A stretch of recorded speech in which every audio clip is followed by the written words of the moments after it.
Good morning and welcome to the regular meeting of the Board of Water and Power Commissioners. Today is Tuesday, June 22nd, 2021.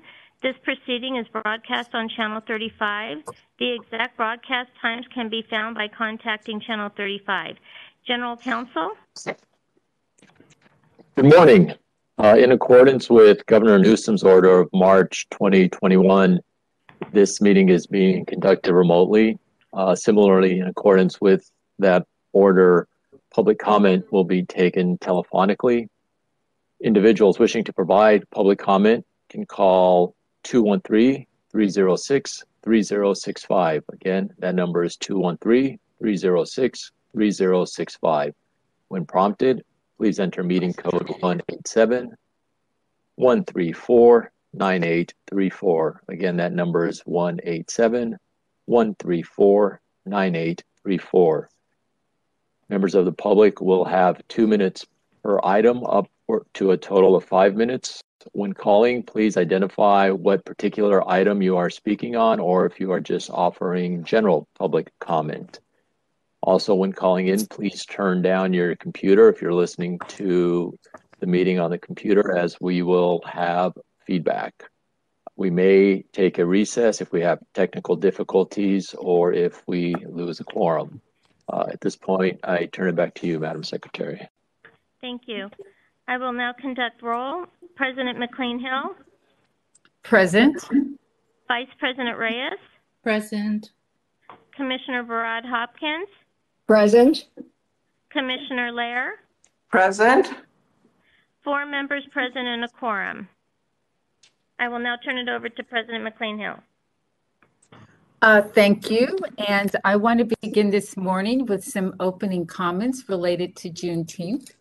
Since the late 1800s, African Americans have marked the end of slavery with an annual celebration known as Juneteenth. The date received its name by combining June and 19, the actual day in 1865 that Union Army General Gordon Granger arrived in Galveston, Texas, to deliver the news that all slaves in Texas were free. Although President Abraham Lincoln's Emancipation Proclamation had officially outlawed slavery in the Confederate States only, almost 2.5 years earlier, enforcement of the proclamation generally relied on the advance of Union troops. Texas, being the most remote of the southern slave states, had a low presence of Union troops, and as a result, the enforcement there had been slow and mostly non-existent before General Granger's announcement. Juneteenth celebrates the strength and resilience of Black people in this country and the long and arduous road toward recognition of our humanity. The significance of Juneteenth for all African Americans, including the more than 1,500 Black employees here at LADWP, has grown over the last 150 years, and currently 45 states and the District of Columbia mark the day as a state holiday or observance.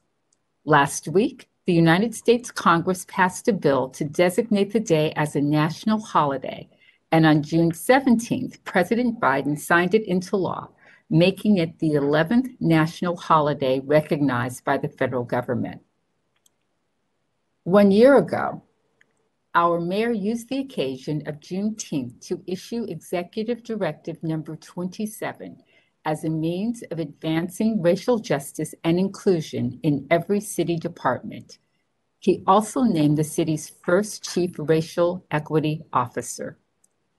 In his remarks, noting the pain and anger that had manifested itself over many weeks on our streets and across the nation, he took concrete steps forward to achieve racial justice, equity, and parity in Los Angeles. And 1 year ago, as part of acknowledging the challenge inherent in this department's taking up Mayor Garcetti's directive, I referred to the author James Baldwin and his observation that not everything that is faced can be changed, but nothing can be changed until it's faced. In that spirit, I am so proud to be the president of Los Angeles Department of Water and Power Board of Commissioners at this moment in its history, and to serve with the remarkable women that form the balance of the board, each of whom has made clear their commitment to advancing the interest of justice in every facet of our work. I'm also deeply proud of the men and women of this department who over the course of the last 12 months have in ways large and small, demonstrated tremendous strength and resilience in the face of a deadly pandemic and purpose in doing our part to chart a course toward equality, equity, and inclusion. Whether it's working hand in hand with IBEW to expand access to employment through the Utility Pre-Craft Training Program, a renewed commitment to collaboration with community-based organizations, the formal establishment of the Office of Diversity, Equity, and Inclusion, or the determination to ensure that the transition to 100% renewable energy is accomplished in an equitable manner that lifts and strengthens underserved communities of color, DWP is walking the talk and living the testament to what it means to build a strong LA through service, innovation, and opportunity. The credit for this lies squarely with its leadership at every level and all of our employees who have taken on this challenge with an open heart and commitment to purpose. I want to close with this. Some time ago, in a meeting focused on articulating the department's mission and grappling with its role in the development of the city, one of the department's AGMs noted that without DWP, LA would be Santa Barbara. No disrespect to Santa Barbara, but this city, with all of its flaws, the city that we love and serve, stands as one of the great metropolises on the planet, in no small measure due to the efforts of the Department of Water and Power. Looking forward, it is with great confidence that we take on our mission to contribute to building a stronger LA through service with innovation and opportunity. Thank you very much for hearing me this morning. And with that, we'll turn to general comment. Good morning, callers. Please state your full name and the agenda number you will be speaking on. Please be mindful that you will have 2 minutes for comment. Our first caller is Alexander Gisette. Please state your name and the item you'll be speaking on. Hi, my name is Alex Jackson. I'll be speaking on item 8A. Go ahead, please. Hi, I'm calling on behalf of Physicians for Social Responsibility Los Angeles to encourage the board to support the LA 100 equity study. I've been really impressed by Board President McCLAIN-HILL's commitment to hearing and addressing many of the equity concerns that were left out of the original report. And we look forward to continuing to work with DWP to make sure that the policies that aim to achieve sustainability are also advancing equity for all Angelenos, particularly in communities that have been impacted the hardest by previous policies. Thank you for your commitment to getting this done right. Thanks. Thank you. The next caller is Jasmine Vargas.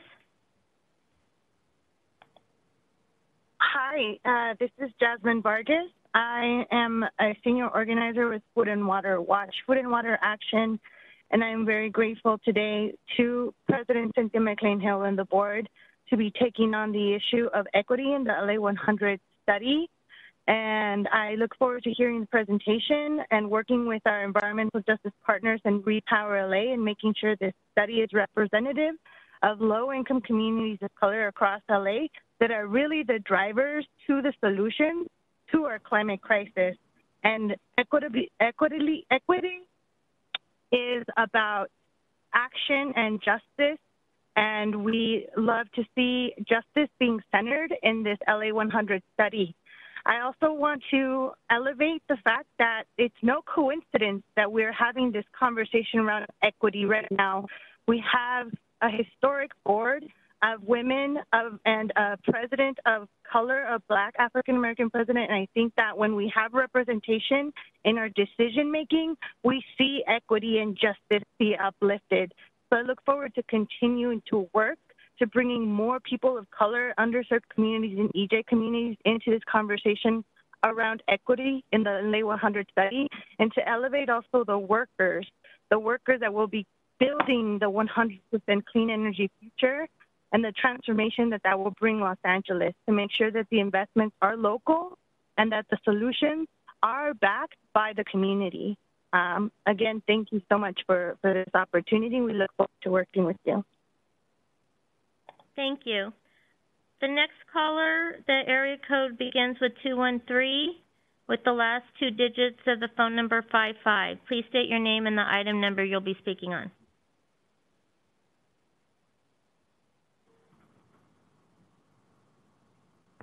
Caller with 213 area code and the last 2 digits of the phone number 55. Are you there? Okay, moving on. Caller with the area code 310 and the last 2 digits 05. Please state your name and the item you'll be speaking on.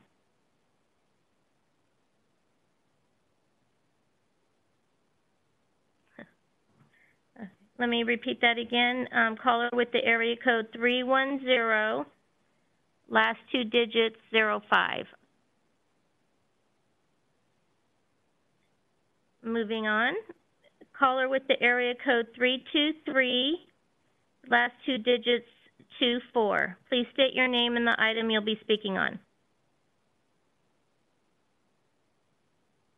Are we?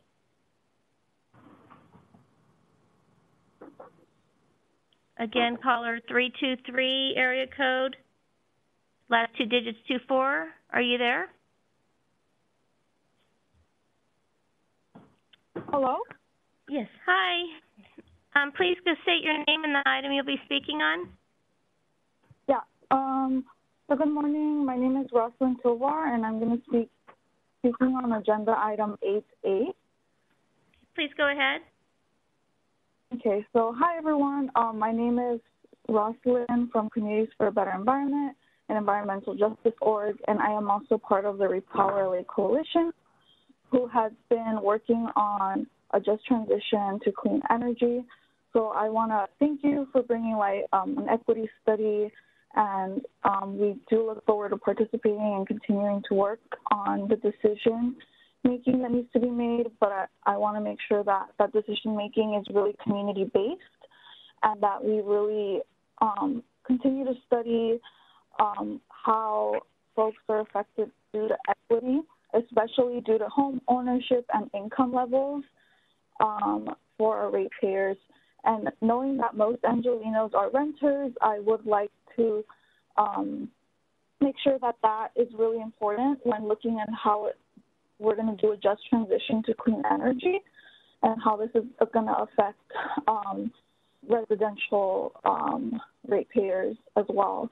So just want to make sure that that is really highlighted and in the study, as well as making sure that it's communicated to the public in a way that isn't very technical, but community-based and very accessible so that folks understand and can share this information as well. So I would like to see that as well. But yeah, homeownership and like an income study so that we can really see the distinctions between disadvantaged and non-advantaged households and how this is going to really impact them. So yeah, thank you so much for your time, and I look forward to continuing to work with y'all. And yeah, have a good day. Thank you. Thank you. Next caller, area code 323, last 2 digits 69. Please state your name and the item you'll be speaking on. Good. Hi, my name is Agustin Cabrera. Good morning, Board of Commissioners and JWP staff and leadership. Again, my name is Agustin Cabrera. I am the director of Repower LA. I'm a community coalition of about 30 organizations that represent environmental justice, labor across the city from Pacoima down to Wilmington. And I'm calling in support of the LA 100 equity strategies. We're particularly excited about this dual study that's being proposed because we feel like this is something that our coalition and our partners across the city have been asking for. And we're really, we want to applaud the leadership of Board President Cynthia McCLAIN-HILL and the rest of the board to bring this study to fruition. We want to actively participate and continue working with the department so that the intersections of housing, environmental justice, labor, and climate justice are really center to this study to make sure that the most vulnerable workers and frontline communities are really kind of seeing how the transition to 100% clean energy means to their bills in terms of affordability, access to programs, and access to good union jobs at the Department of Water and Power. So again, we're really excited to participate in sort of the development of this study, and we really just want to applaud the board once again because, you know, a month or so ago, we heard a presentation from NREL around the LA100 study, and we were really impressed. But what our main concern was that we felt like equity was missing from that study, and so it's really gratifying to see that the board listened to us, and they're actively trying to make sure that equity is not missed as part of our transition to 100% clean energy in the city. So again, we look forward to working with the department and the board as a coalition of community advocates. So again, we're calling in support of the LA100 equity strategies. Thank you. Thank you. Next caller, area code 562, last two digits 53.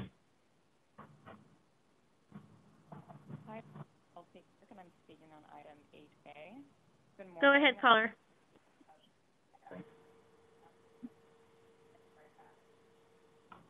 Area code 562, last two digits 53. We're really excited and happy to see this study happening, and we really hope to see this study center the perspective of low-income renters in Los Angeles, who are the most impacted by climate change, and will be levy with the cost of climate change initiatives if certain protections aren't put in place. Caller, are you there? Can you speak up? And thank you again. Yvette, we can hear her. Yes. Caller with the area code 56253, can you please speak up and start again? Sorry. Can you hear me? Yeah, if you could speak up a little louder, that'd be great. Thank you. Hi, good morning. My name is Chelsea Kirk, and I'm speaking on item 8A. I'm calling on behalf of Strategic Actions for a Just Economy, a tenants' rights advocacy organization in South Los Angeles, in support of the LA100 equity study. We're really excited and happy to see this study happening, and we really hope to see this study center the perspective of low-income renters in LA, who are most impacted by climate change and will be left paying the cost of climate change initiatives if certain protections aren't put in place. And so thank you again, and we look forward to actively participating and continuing to work with the department on this study. Thank you. Thank you. So circling back around, caller with the area code 213 and the last two digits 55. Are you there? 213, last two digits 55.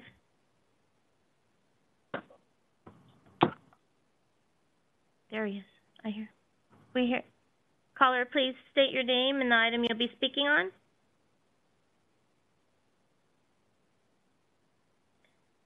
Okay, moving on. Area code 310, last two digits 05. Are you there, caller? Okay. Last caller, area code 323, last two digits 62. Please state your name and the item you'll be speaking on.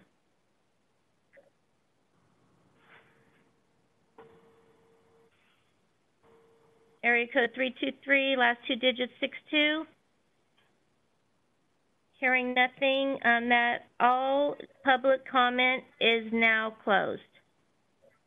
President? Thank you, and we appreciate the participation of members of the public and especially appreciate your interest in item 8A. Moving to report from the General Manager, Mr. Adams. Good morning. It's great to see everybody again. I would like to, first of all, join President McCLAIN-HILL and the board in recognizing the significance of Juneteenth, and especially like to thank and celebrate the work of our more than 1,500 Black employees here at DWP. We certainly appreciate you, the work you do, and your importance to this organization and to the city and the city that we serve as a whole. And we support you in all of your endeavors. I fully recognize that racism still exists in our society today, and every organization has work to do, including at Water and Power. And as we've talked about in the past, we've begun our work with our racial equity survey and our action plan. And you have my commitment and the commitment of all the management team here that we are going to make the department the best place it could possibly be to work, and to uphold the highest ideals of inclusion and diversity and equity at the Department of Water and Power. But thank you to all our employees, and we celebrate you. Juneteenth, I look forward to it in the future become one of our normal holidays, and where we can really have a chance to celebrate and really appreciate the diversity of this great city and the Department of Water and Power. Along the lines of really working on equity and inclusion and the issues as a whole, we have a couple of very important efforts going on right now. The first is we have a women's survey out right now, and President McCLAIN-HILL and LaTanya Bogan, who is our president of our retirement board, are spearheading a women's group organization. And one of the first things we did is ask questions: what about our workplace can be different to make a career in the Department of Water and Power easier or better? And what kind of challenges do you face as a woman in the workplace, particularly in the utility world, where there's probably about 3/4 of the employees here are male? And so we have a survey out now trying to get as much input as we can. We've had about 1/3 of the female employees respond, about 800 participants. The survey is open until Friday. I'm encouraging all the women at the Department of Water and Power to respond. Your input is critical to letting us know the things that are of interest and things that we can do to make a career at the Department of Water and Power much better, and to address the kind of situations that you may encounter in your career and your home life as well, and things that we can do to make the department a better place to work. Along the same lines of improving the department, we are also very interested in the department's culture, and certainly the culture as it exists today and the culture that we want to have exist in the department. And we've begun a culture project, and the project has just recently manifested itself in terms of a culture survey that we're asking all employees to fill out. And the culture survey was launched yesterday, and will be open for a few weeks.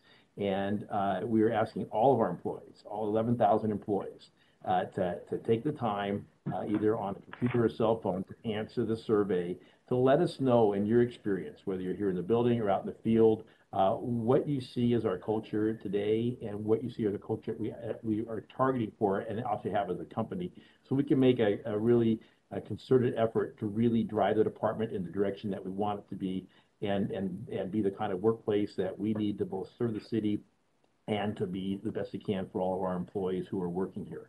And so I'm asking every manager and supervisor to make sure that your employees are aware of the survey, make sure that they have time during the day to take the survey. This effort only works with the input of everybody, and we're hoping to have a tremendous amount of input from all of our folks. It doesn't matter if you're an entry-level employee or the highest level manager. We need everyone's input to make this a success, and we're hoping to have some great plans moving forward as a result of the information that we gain from this survey. I would like to turn it over to the folks in the power system. I think Andy is online to report. We know we've had the first onset of summer heat, including a very hot weekend and some outages in other parts of California. I'd like Andy to tell us about what's going on with the power system and how we're planning for the heat that we're experiencing right now. Andy, can you go ahead? Yeah, good morning, commissioners. So last week, as you were, I'm sure, all felt and aware, we had a significant heat storm that came through the city, and we're planning for future heat. But I think it's interesting to compare from this heat storm this year to the one we had last year. Last year when we had this similar heat storm, we had over 100,000 customers out during that heat storm. In this last heat storm we just had, we had roughly about 23,000 employees. I'm sorry, 23,000 customers out during this storm. Now, not all of the outages were based on the heat. We had 4 circuit outages because of Mylar balloons got into our stations and in our lines. But, you know, I attribute this to 2 things. One is the fact that the conditions did cool down a little bit at night. But I think the major reason we rode through this heat storm so well is just the continued work we've done in our power system reliability program, upgrading transformers, replacing cables and cross arms. That continued work we've been continuing to do will, over each year going forward, will limit and decrease the number of outages we have. So, you know, I'm proud of the power system employees that stepped up and responded to the storm. And our managers who managed it, they staged crews coming in late, staying late, coming in early, staging at midnight, and having crews ready throughout the system to address these storms. So I want to thank them, and I want to thank all of our power system employees who, again, answered the bell, working in extremely hot conditions, you know, for extended period of time to address these outages. And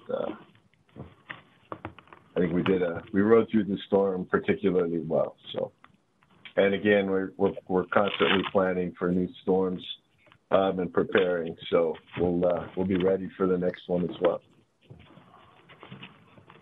Thank you, Andy. Real briefly on COVID response, I'd like the board to know that last week we offered our first ever on-site vaccine clinic for employees and family members. It was done in conjunction with IBW Local 18 and through St. John's Hospital, the Well Child and Family Center. We had about, I think it was 60-something vaccines administered to employees and family members, including 21 of which were under the age of 18. So we'd offered it from anyone 12 and up. We continue to try to do whatever we can to support our employees and their families, both in terms of testing and vaccines, to try to help continue the LA area in its recovery from COVID and prevention from continued outbreaks. And I would like to, especially besides the regular COVID team that works on this, we'd really like to thank our public affairs group. Their communications to our employees in pushing the word out and messaging has been very effective and has really made a difference in terms of the amount of participation we've had in ongoing testing and vaccines, as well as just general information about how we're dealing with the COVID virus. So I'd like to thank Joe Ramallah and his folks. Lastly, the American Public Power Association's Linemen's Challenge or Line Workers Challenge, because of COVID, the regular line workers rodeo was postponed this year. However, they did call on participating utilities to do a friendly challenge in anticipation of next year's rodeo in Austin. And so our power crews had some fun responding to the challenge by their friends in Austin, counterparts in Austin Energy. And we responded by creating a video, and the video featured our own line workers. And Reggie's going to play a quick video to show you. It features electrical distribution mechanics George Jimenez, Thomas Trevier, Eric Lang, and electrical distribution mechanic trainee Mark Trevier. And so I'd like to show a quick video of these folks in action, showing what the kind of thing they would be doing in a line workers rodeo. Then hopefully next year we'll be there in competition like we normally are every year with our counterparts from across the country. Reggie, can you roll the video, please? Thanks, Austin Energy, for the call out. Here at LADWP, we're preparing to dominate all the events at the 2022 APPA Rodeo in your hometown next year. We're coming for you.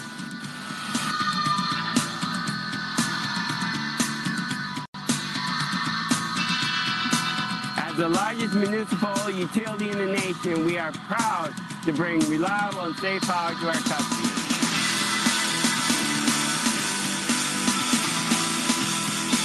We have the skills, and our teams can't wait to compete against everyone in 2022. Your next JEA, we'll see you in Austin.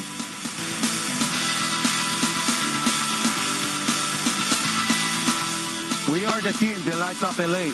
Go, LA, DWP! Coming hot. See you in Austin.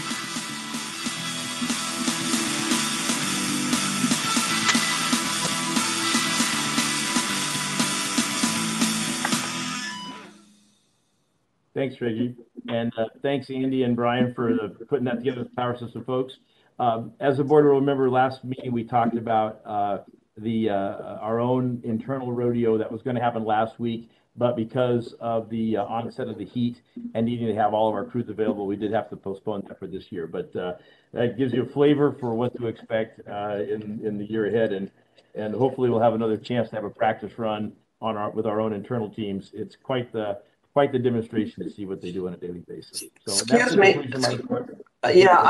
Excuse me. I want to make sure I don't lose Andy while and I'm confused. Is the rodeo a rodeo with horses, or that was a rodeo we were looking at?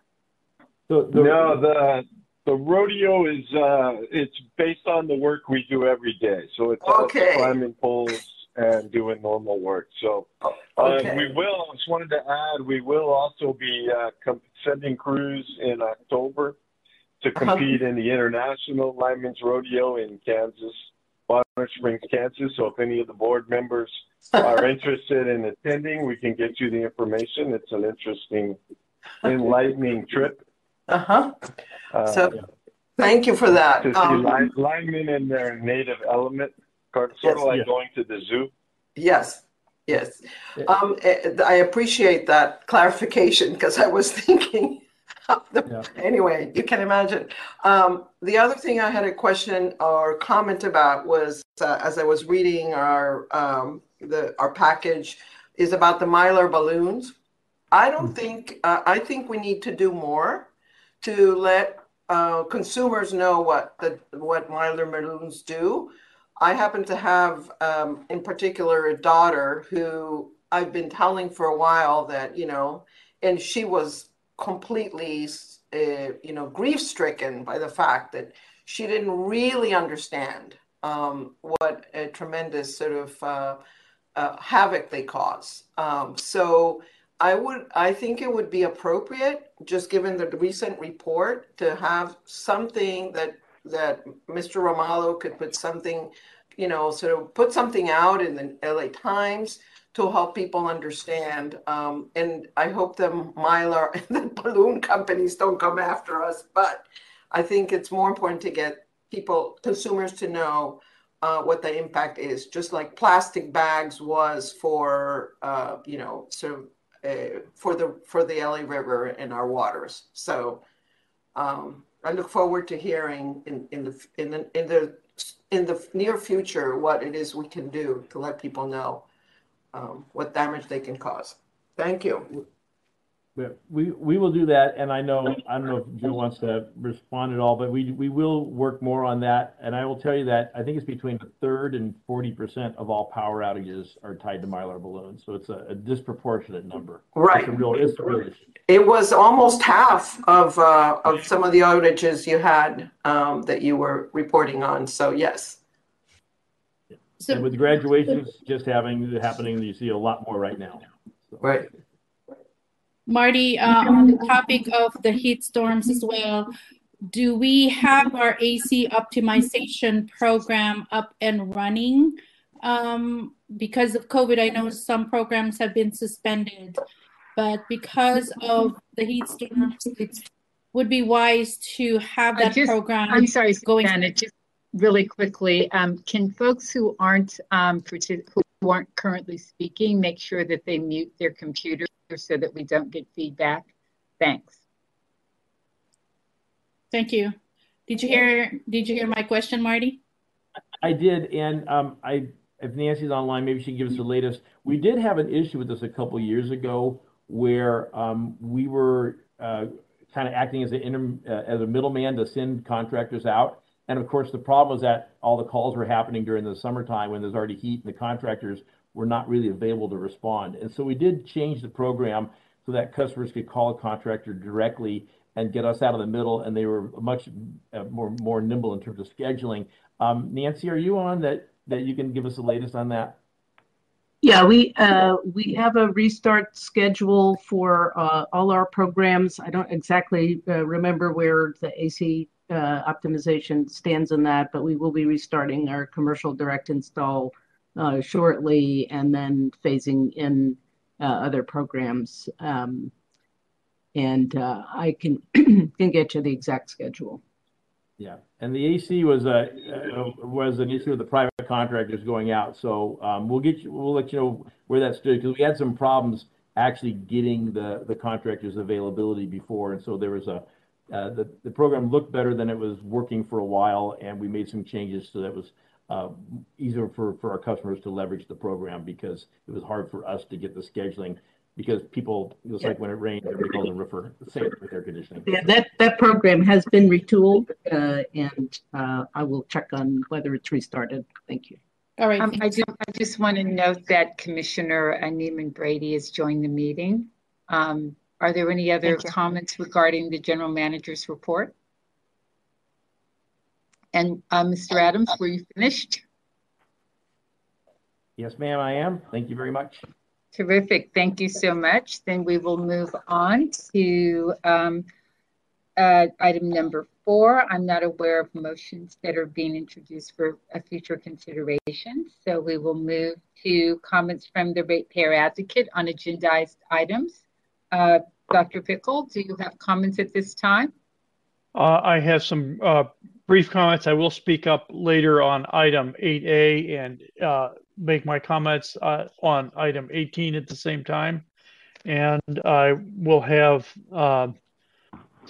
some comments on item 19, which is the MOU with sanitation. Would you like me to make those now, or if someone wants to open up that item? It's not been called. It has not been called special. I'm calling item 18 special, so you can hold those comments. Would you please make whatever comments you have on item 19 now? Since the whole topic of recycled water and potable water use is an evolving area, and this is a step above a pilot project, we would recommend that there are report backs on this project at least quarterly that include updates concerning the unit cost of the water, recycled and potable water from this project, as well as progress of the substantial regulatory risks that surround these issues.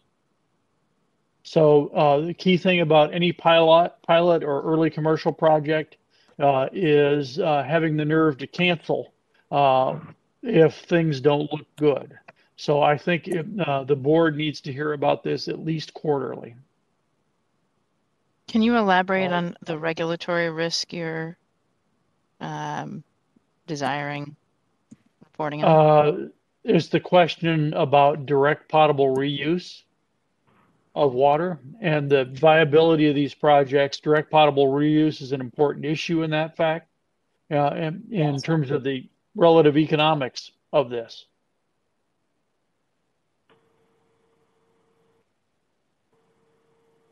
Are there any other questions of Dr. Pickle on this item, or is there any desire to hear the item called, to have the item called special? I would recommend that we add to the resolution a requirement for the report backs. I'll call the item special. Thanks. If we could move forward then. Thank you. Do you have any other comments, Dr. Pickle? Not today. Thank you. Thank you. Do we have any comments from Neighborhood Council? No community impact statements or formal positions were filed by any neighborhood councils on the items on today's agenda. Terrific. Then moving to agenda item 7. We'll take up item 18, which is related to the board presentation on 8A, and item 19, which the ratepayer advocate has made some observations about as separate votes. I'd like a motion to on the remaining items 10 through 17 and items 10 through 17 and items 20 through 25. I move to approve those items. Is there a second? So moved. Would you please take the roll? President McCLAIN-HILL. Aye. Vice President Reyes. Aye. Commissioner BARAD Hopkins. Aye. Commissioner LEHRER. Aye. Commissioner Neiman Brady. Aye. 5 ayes. Terrific, then that is passed, and we will move to management reports, beginning with item 8A, LA 100 Equity Strategy Study. And in advance of that, I'd also like to note the presence at this meeting of Marta Segura, who is the Director of the Climate Emergency Mobilization Office. Thank you for joining us. Assuming that this item is adopted, her office will be an important partner and collaborator as we move forward, and we are privileged to have her at our meeting today. With that, if Power staff would come forward for the presentation. Great. Good morning, President and Commissioners. So as you recall, we recently presented on the LA 100. And to recap, there are many paths to get to 100% reliably. And after years of work with NREL, as well as our advisory group, the LA study found that we can get to 100% and we can do it reliably. And the next 10 years will be critical in our transformation. That transformation will cost anywhere between $50 and $80 billion in new investment and provide up to 9,000 jobs. The study also found a significant investment is required to get to 100%, including significant load growth in customer-oriented programs such as solar, EVs, and batteries. Is it safe for me to say in response to Wendy's email that the city— I'm sorry, somebody, hello, who is speaking? Shannon. Work directly with the personnel. Shannon, you are live, please. Options with regards to Mr. Front. Shannon, you are on. Everybody is hearing your conversation, so if you could please go on mute. He's on mute now. Thank you. So we did a significant amount of outreach on LA 100, and we got some significant feedback on both the equity and environmental justice. And after years of engagement with community-based organizations and environmental justice advocates on the advisory group, along with 2 rounds of direct outreach to the public, themes emerged that we need to do more on equity and environmental justice. And we heard that in our comments this morning. This item is LADWP's response to that feedback. The LA 100 Equity Strategies effort will enable LADWP to begin legitimate engagement in community-driven equity goals, as well as various strategies and pathways to achieve those goals. LA 100 Equity Studies is a first-of-its-kind study. Whereas LA 100 was also a first-of-its-kind technical study, the equity strategies effort will be similarly groundbreaking in engagement and putting community-driven goals into actions.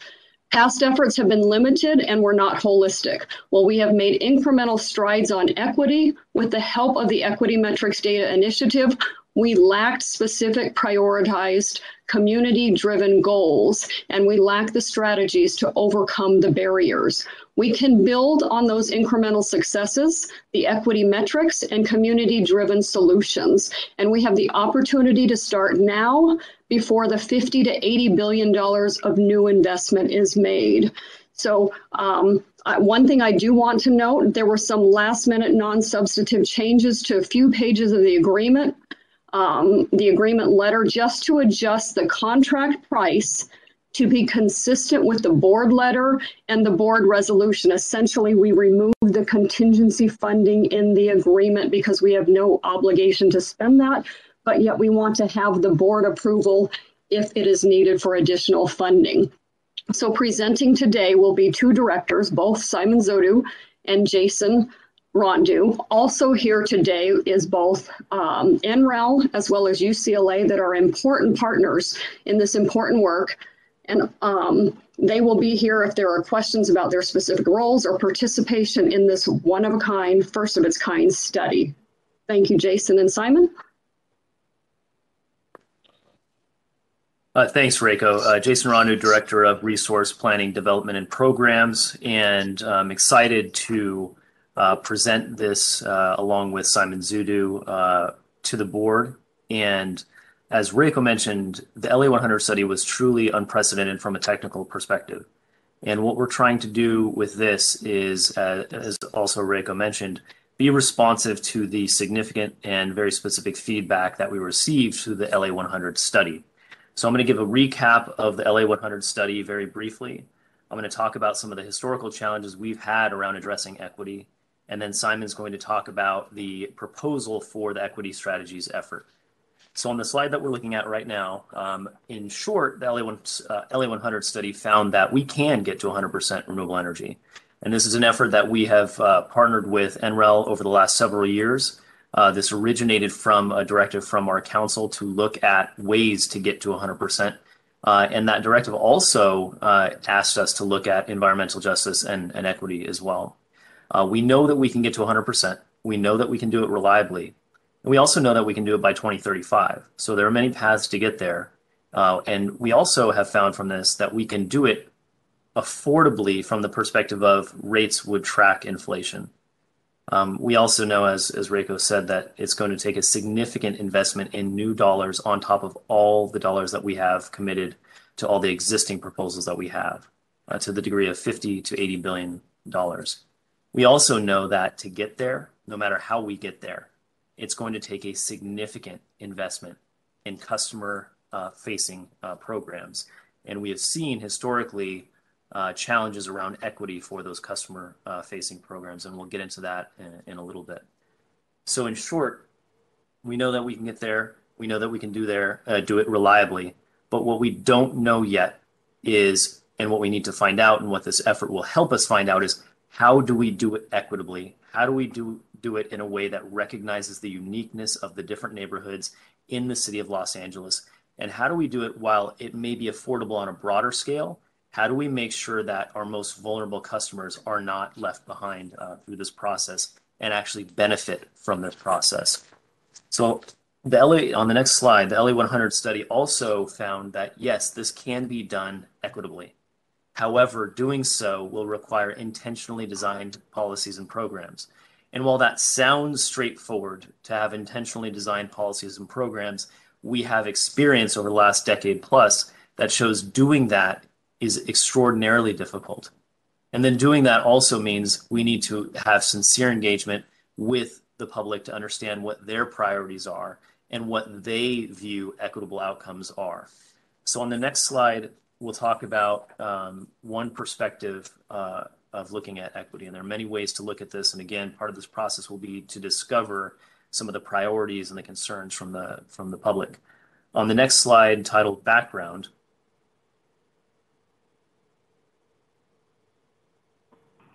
on this slide, you can see that a significant portion of the city of Los Angeles is considered a disadvantaged community as defined by California. About 47% of Los Angeles is a disadvantaged community. So when we say that we can do this transition to a clean energy future affordably, on an average scale, that may be true.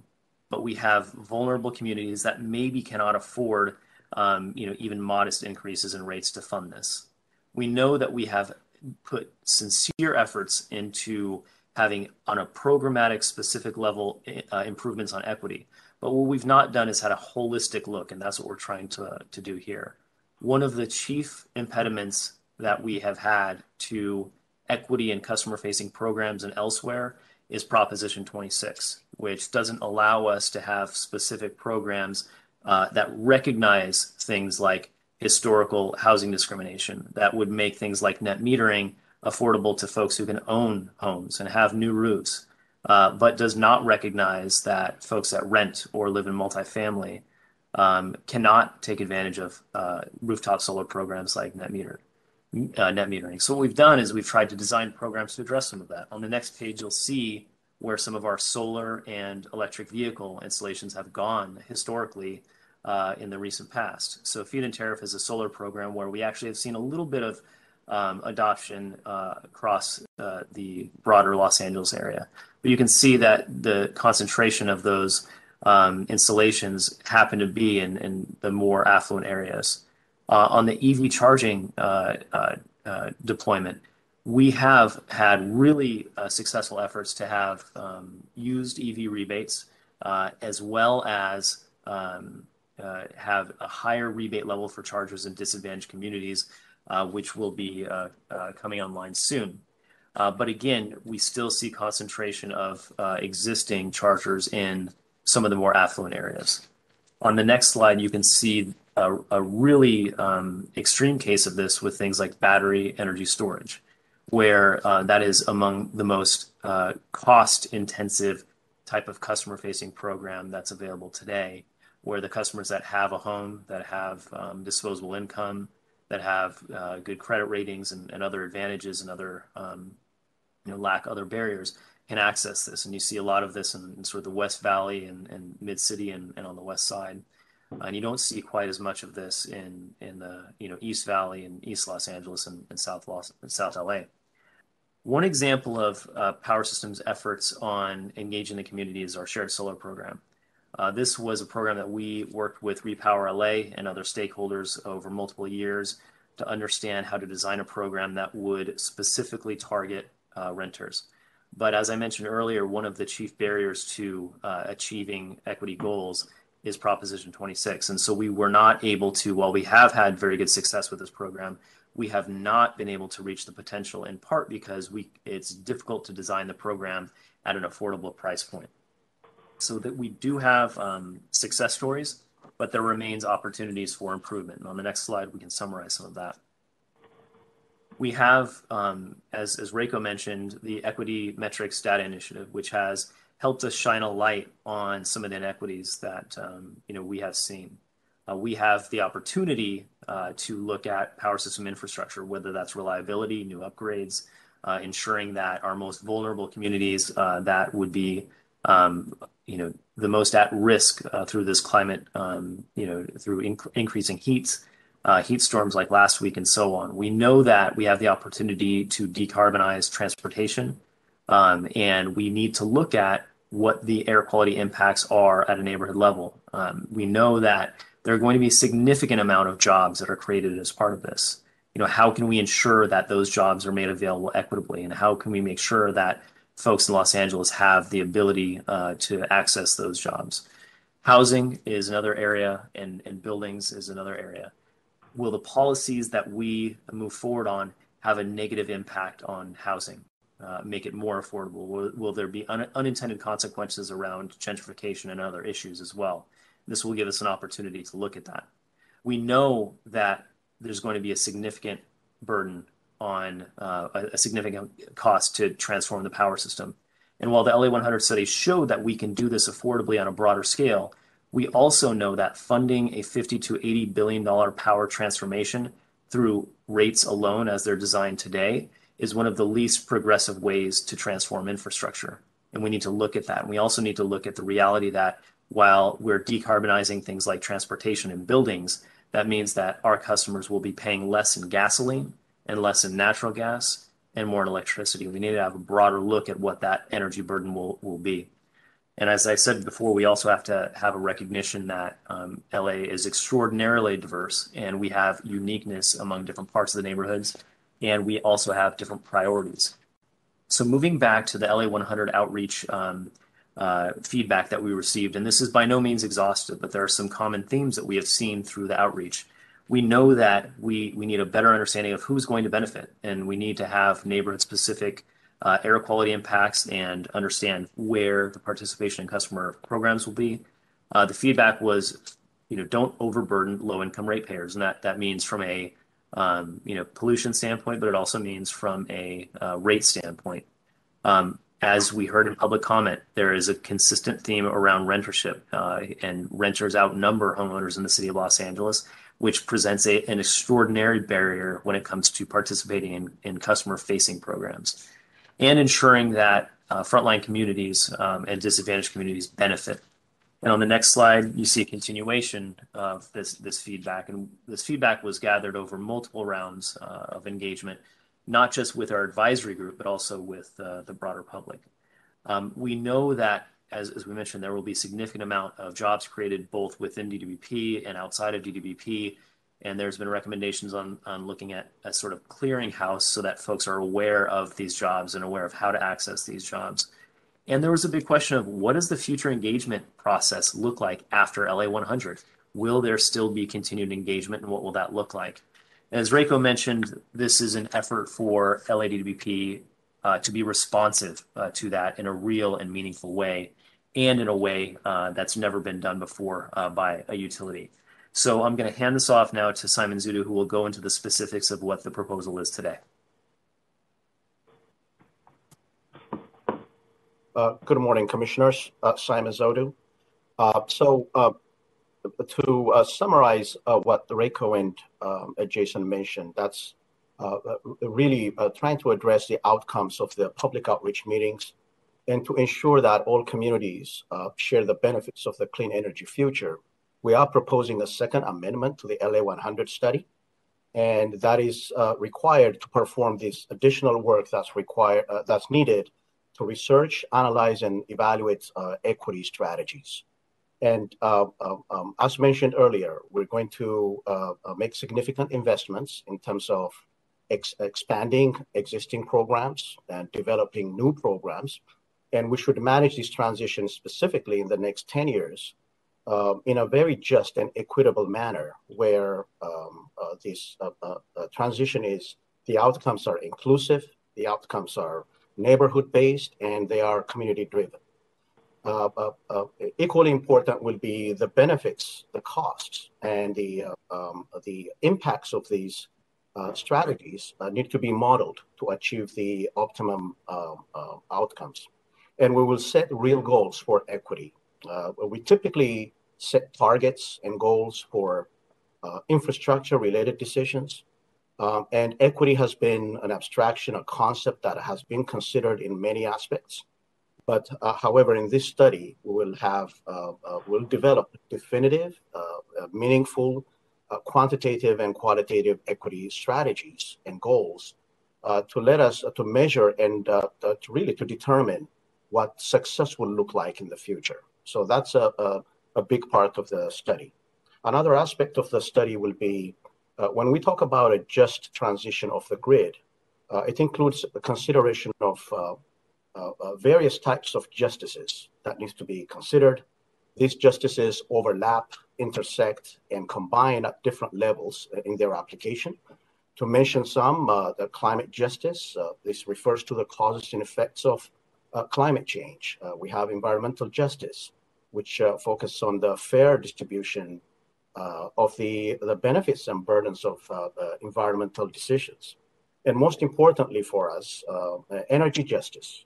This particularly refers to the framework of achieving equity in the benefits derived from the energy system, while we remediate some of the burdens and disparities, specifically burdens and disparities on frontline communities. So energy justice is about improving accessibility, improving affordability and equitable management of our energy programs across all populations in Los Angeles. Next slide, please.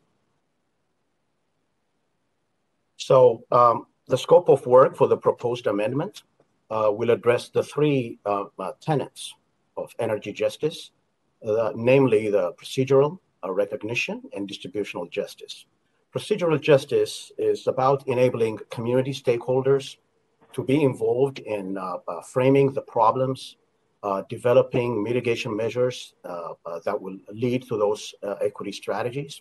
It's about inclusion. It's about collaboration with community stakeholders. So that's a very important piece. On the other hand, we have recognition justice. This is about acknowledging historical inequities that we had in our system, and so that it will help us to develop meaningful solutions in the future. Another way to look at it would be it's more of a lessons learned, so that will to help us shape the future in an intentional way to help our communities. Last but not least on this list would be distributional justice, which refers to the real development of equitable distribution of benefits as well as burdens that are for all our populations that are derived from our energy system. This would be perhaps the most laborious, the most intensive portion of the study, and it's intended to provide the roadmap for meaningful, equitable strategies. Next slide, please. So the proposed study will be led by the National Renewable Energy Laboratory. They will utilize their modeling capabilities to identify and analyze strategies under the energy justice prism. That's very important. As Reiko mentioned earlier, we are partnering with UCLA's Luskin Center of Innovation as well, and bring them on board to provide some additional analysis and local modeling capabilities. But we have left some room, and as we move forward, we'll have the capacity to bring on some targeted local resources as needed to make this effort successful. Next slide. Next slide, please. So the study will employ community involvement through various mechanisms. These mechanisms will be used to collect data, to gather input, to seek community feedback and guidance. And the list that you see here will be are some of the methods for achieving that. We'll be having a combination of these methods to interact with the community and to make sure that our interaction and collaboration with the community is successful. Next slide, please. Again, the main objective will be for communities to prioritize equity outcomes that can be integrated in the implementation of the LA100 study. That's the most important piece of this study. And these outcomes may include a variety of very important topics, such as reduction of energy burdens. Jason touched on that. That's very, very important. And that's what we heard on our community and public meetings. Access to transportation, access to programs, impact on housing, jobs, workforce development, and neighborhood level impacts. And we're going to learn a lot as we go through this. These are all topics that we're going to touch on throughout the study. Next slide. So the potential stakeholders, we're very pleased to report that this would include a full participation of community-based organizations and stakeholders, including EJ coalitions, climate change organizations, and advocacy groups, all listed here. We're very excited about that, but equally important would be the study will involve the participation of some key city offices as well as departments. A first one among them would be the Climate Emergency Mobilization Office, which we will collaborate with to build some community and civic engagements. And departments of transportation and housing will be consulted in this effort, including the proprietary departments of the city and other important departments such as the Civil and Human Rights and Equity Department of the city.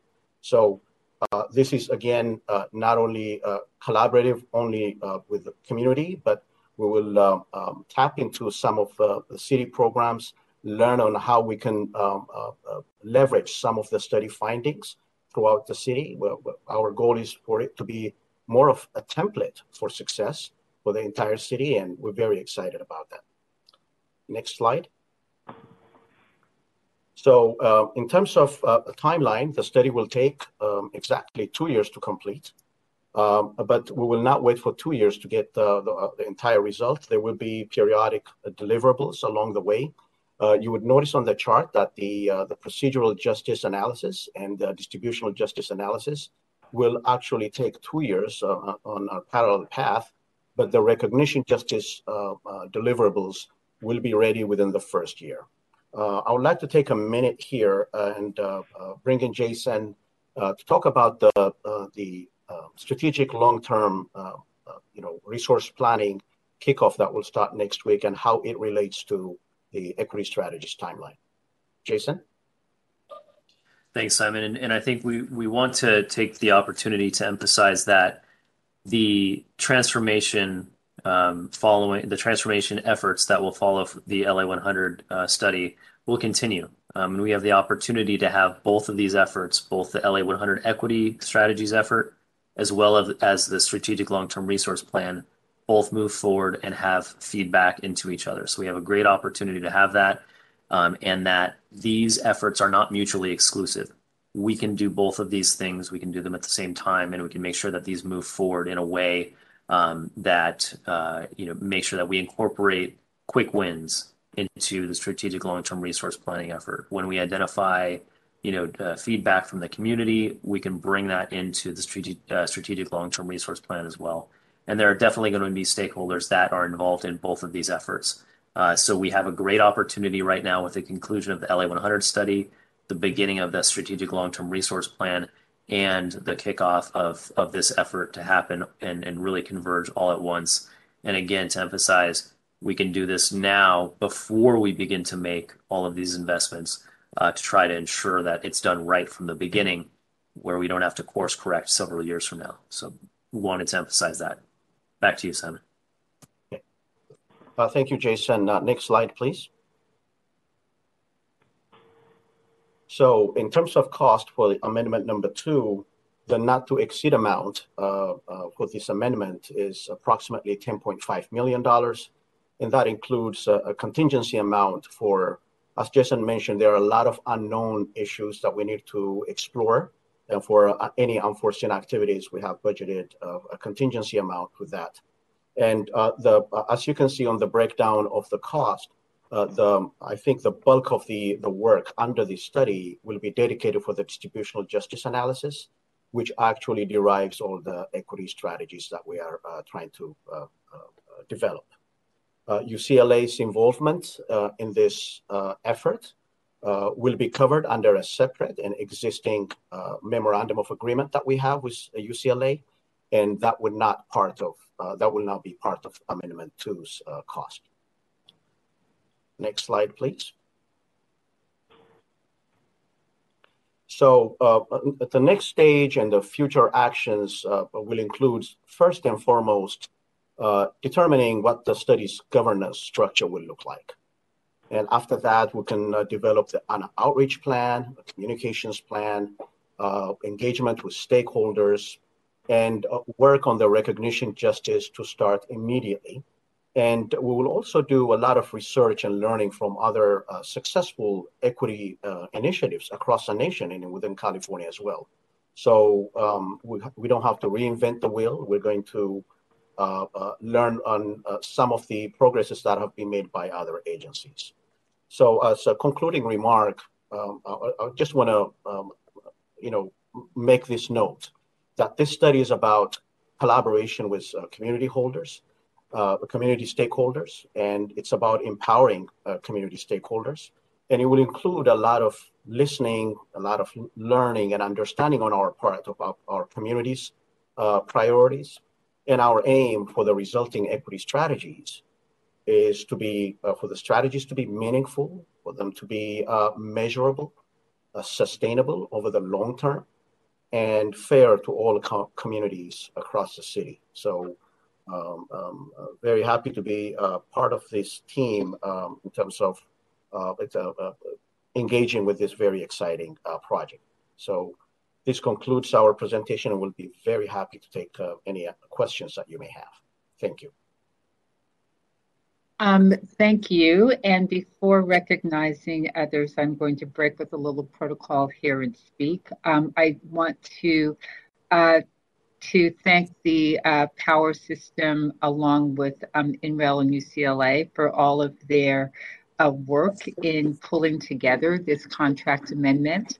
Over the last several weeks, there's been extensive outreach to a number of stakeholders and also pre-briefings of both council offices and close collaboration with the mayor's office. The overall sentiment around this effort is that it is essential to ensuring the success of the 100% renewable transition, as is clearly understood throughout the city. It will not be possible for this department to move forward on one without centering that work in substantive and meaningful equity. I also want to acknowledge the just incredible dedication and commitment of our staff in this undertaking and the enthusiasm with which they have taken on the challenge of pulling together a project of this kind. I'd also like to, as I indicated, Marta Segura is present at the meeting, and I wanted to give her an opportunity to make a couple of comments should she wish to at this time.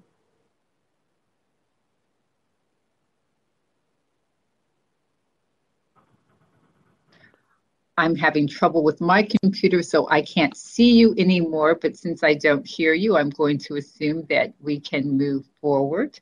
Are there any comments from commissioners or questions?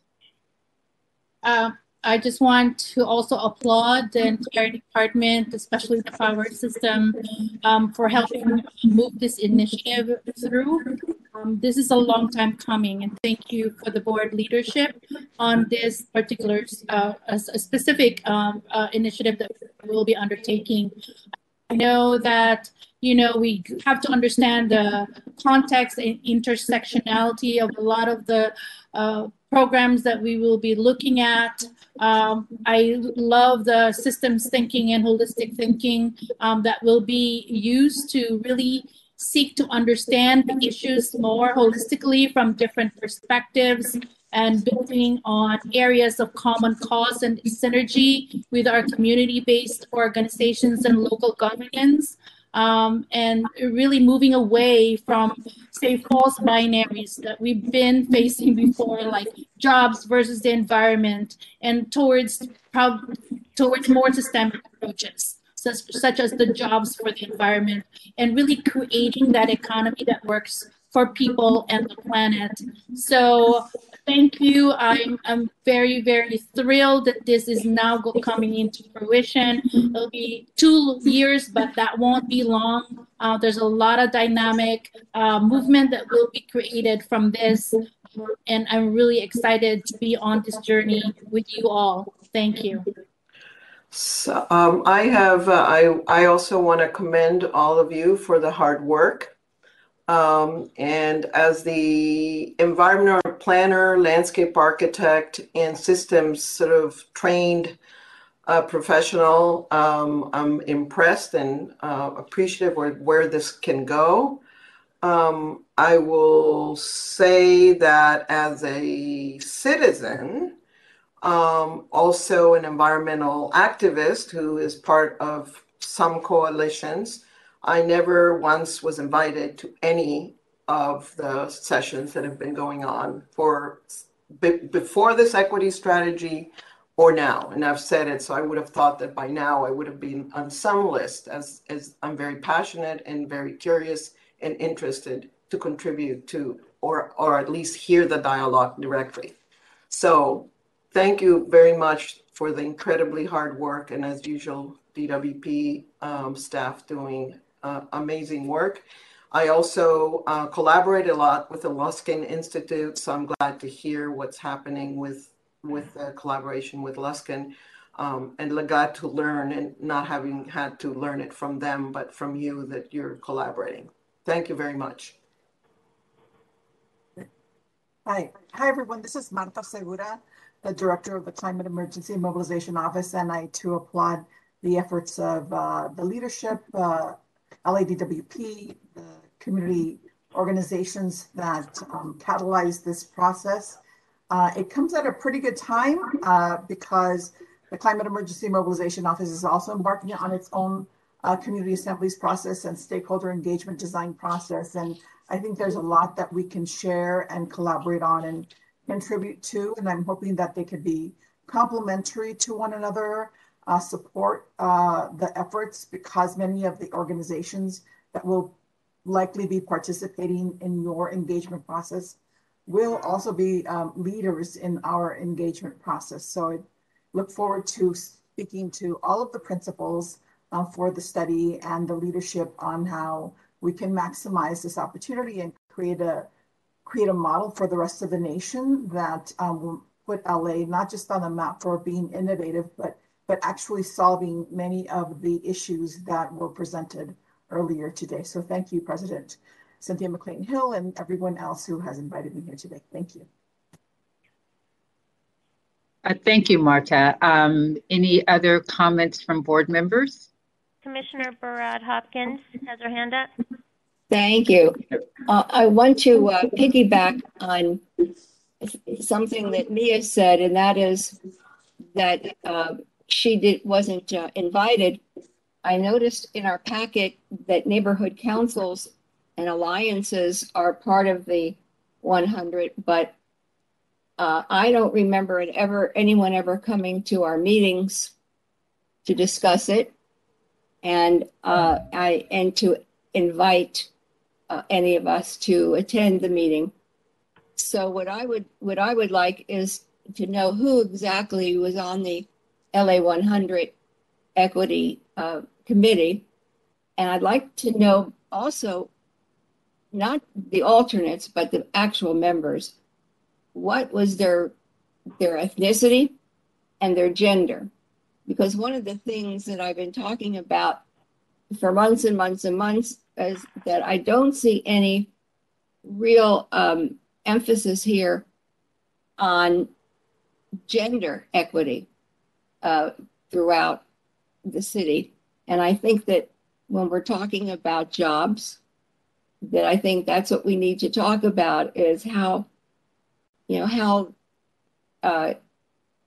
are approaching other genders than white males, in being on DWP.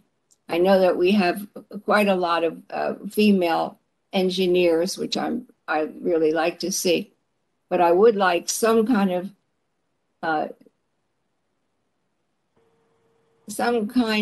of discussion about where we are headed in terms of gender equity, as well as the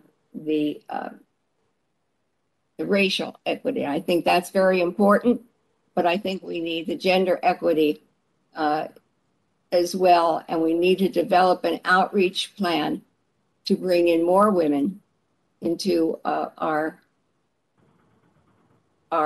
company. Yes, thank you. So thank you for that. A couple of things, and I'll take them in reverse order, starting with Commissioner BARAD Hopkins. There is no Equity Strategies Committee as of yet. The actual amendment to this, an aye vote or the passage of item 18 would actually amend the contract to begin this work.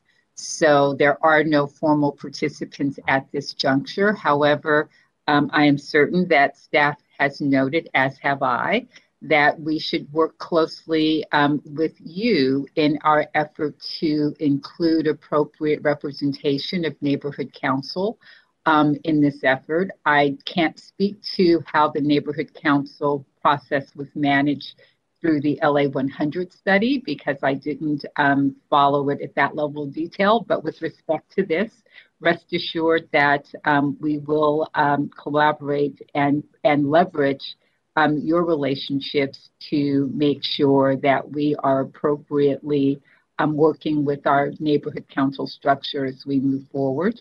And Commissioner LEHRER, again, with respect to outreach around LA 100 equity strategy, that has yet to occur, except in the context of briefings on pulling this item together. staff is always cognizant of Brown Act issues in terms of how many of us they engage at the same time on the same issues. But we've heard you loud and clear that you are interested in being apprised of all of the work that the department is doing in terms of outreach. So we'll work to set up a system so that you know what kinds of outreach activities are happening. I doubt that you are personally on, that your office would personally be on outreach lists, but certainly we can add you to those lists going forward so that you no longer feel that you've missed out on what we are working on. I noted that that Dr. Pickle had a comment and wanted to see if we could take that comment up at this time.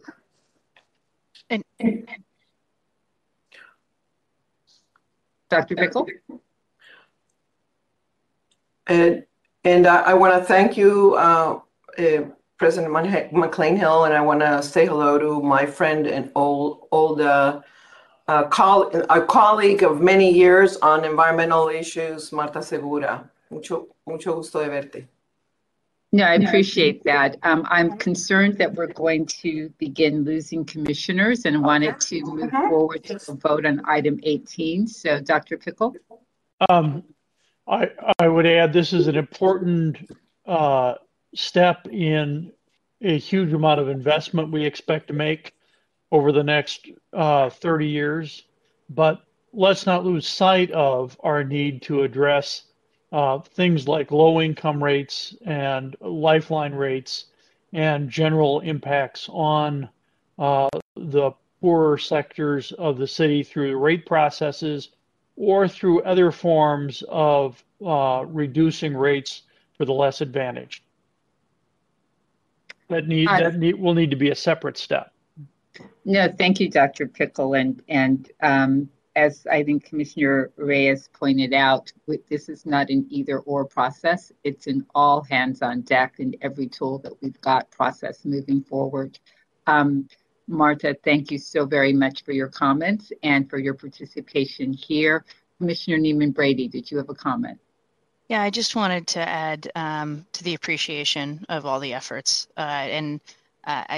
I wanted to make sure it's known how gargantuan this task is and how critical these strategies are, and really applaud the thorough effort has been undertaken, and to thank you all. Thank you for that. And we left 2 items to be taken up. I would like to take up item 18 at this juncture in the meeting and take up item 19 following the presentation of our regarding water system resiliency. So is there a motion with respect to item 18, which would advance this LA 100 equity strategy study? I so move. Is there a second? Second. Commissioner, before you vote on the item, I think one clarification is needed. The agreement has been substituted just for an administrative change to have the agreement amounts be the correct amounts that are reflected in the board resolution. So I just needed to make that point for the record. Yeah, I thank you for that. Reiko actually made that point as well at the top of her introduction, which is why I didn't mention it, but thank you. Would you please call the roll? President McCLAIN-HILL? Aye. Vice President Reyes? I think she's left the meeting. Commissioner BARAD Hopkins? Aye. Commissioner LEHRER? Aye. Commissioner Neiman-Brady? Aye. 4 ayes. Thank you. Then it passes unanimously, and I appreciate everyone's participation in the meeting on this item.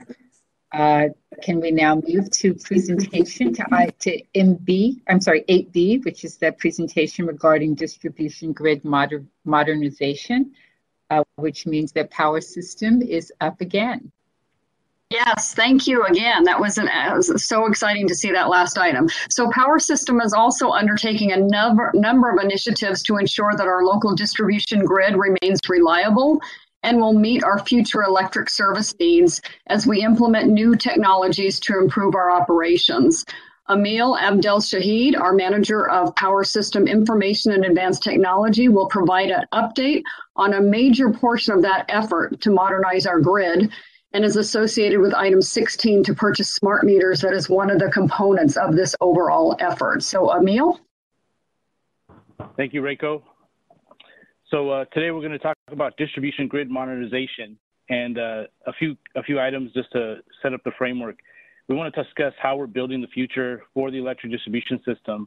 Going to discuss some accomplishments and challenges, and also the steps we are taking now that are going to help us succeed in the future. So a little bit of background. In September of 2016, we completed the Smart Grid Demonstration Program, which was a series of pilot projects in the areas of distribution automation and smart grid. And in October of 2018, we created our distribution automation program. We initiated it and signed our program charter. October of 2019, we executed agreement number 47560 for the distribution automation communication network solutions and services. And just last month, we began the installation of the communication network, where our very first access point was installed. Today, we're beginning device deployment that includes distribution automation devices as well as the communication devices. And I wanted to talk just briefly about the vision of the distribution automation program, and here are a few excerpts from our charter. The vision of the program is to build a resilient distribution system that has the intelligence required to automatically self-heal, greatly reduce outage duration and frequency, and shift our employees' focus toward proactive decision-making rather than reacting to issues after they occur. And our goal of this first phase is to have all the foundational elements in place to build a smarter and more reliable distribution system that utilizes technology to improve reliability and ultimately improve the customer experience. So how are we building the future? So as we build the future, we start off with a very solid foundation. And this foundation is made up of two components. The communication system that's going to support distribution automation and advanced metering and smart meters in the future.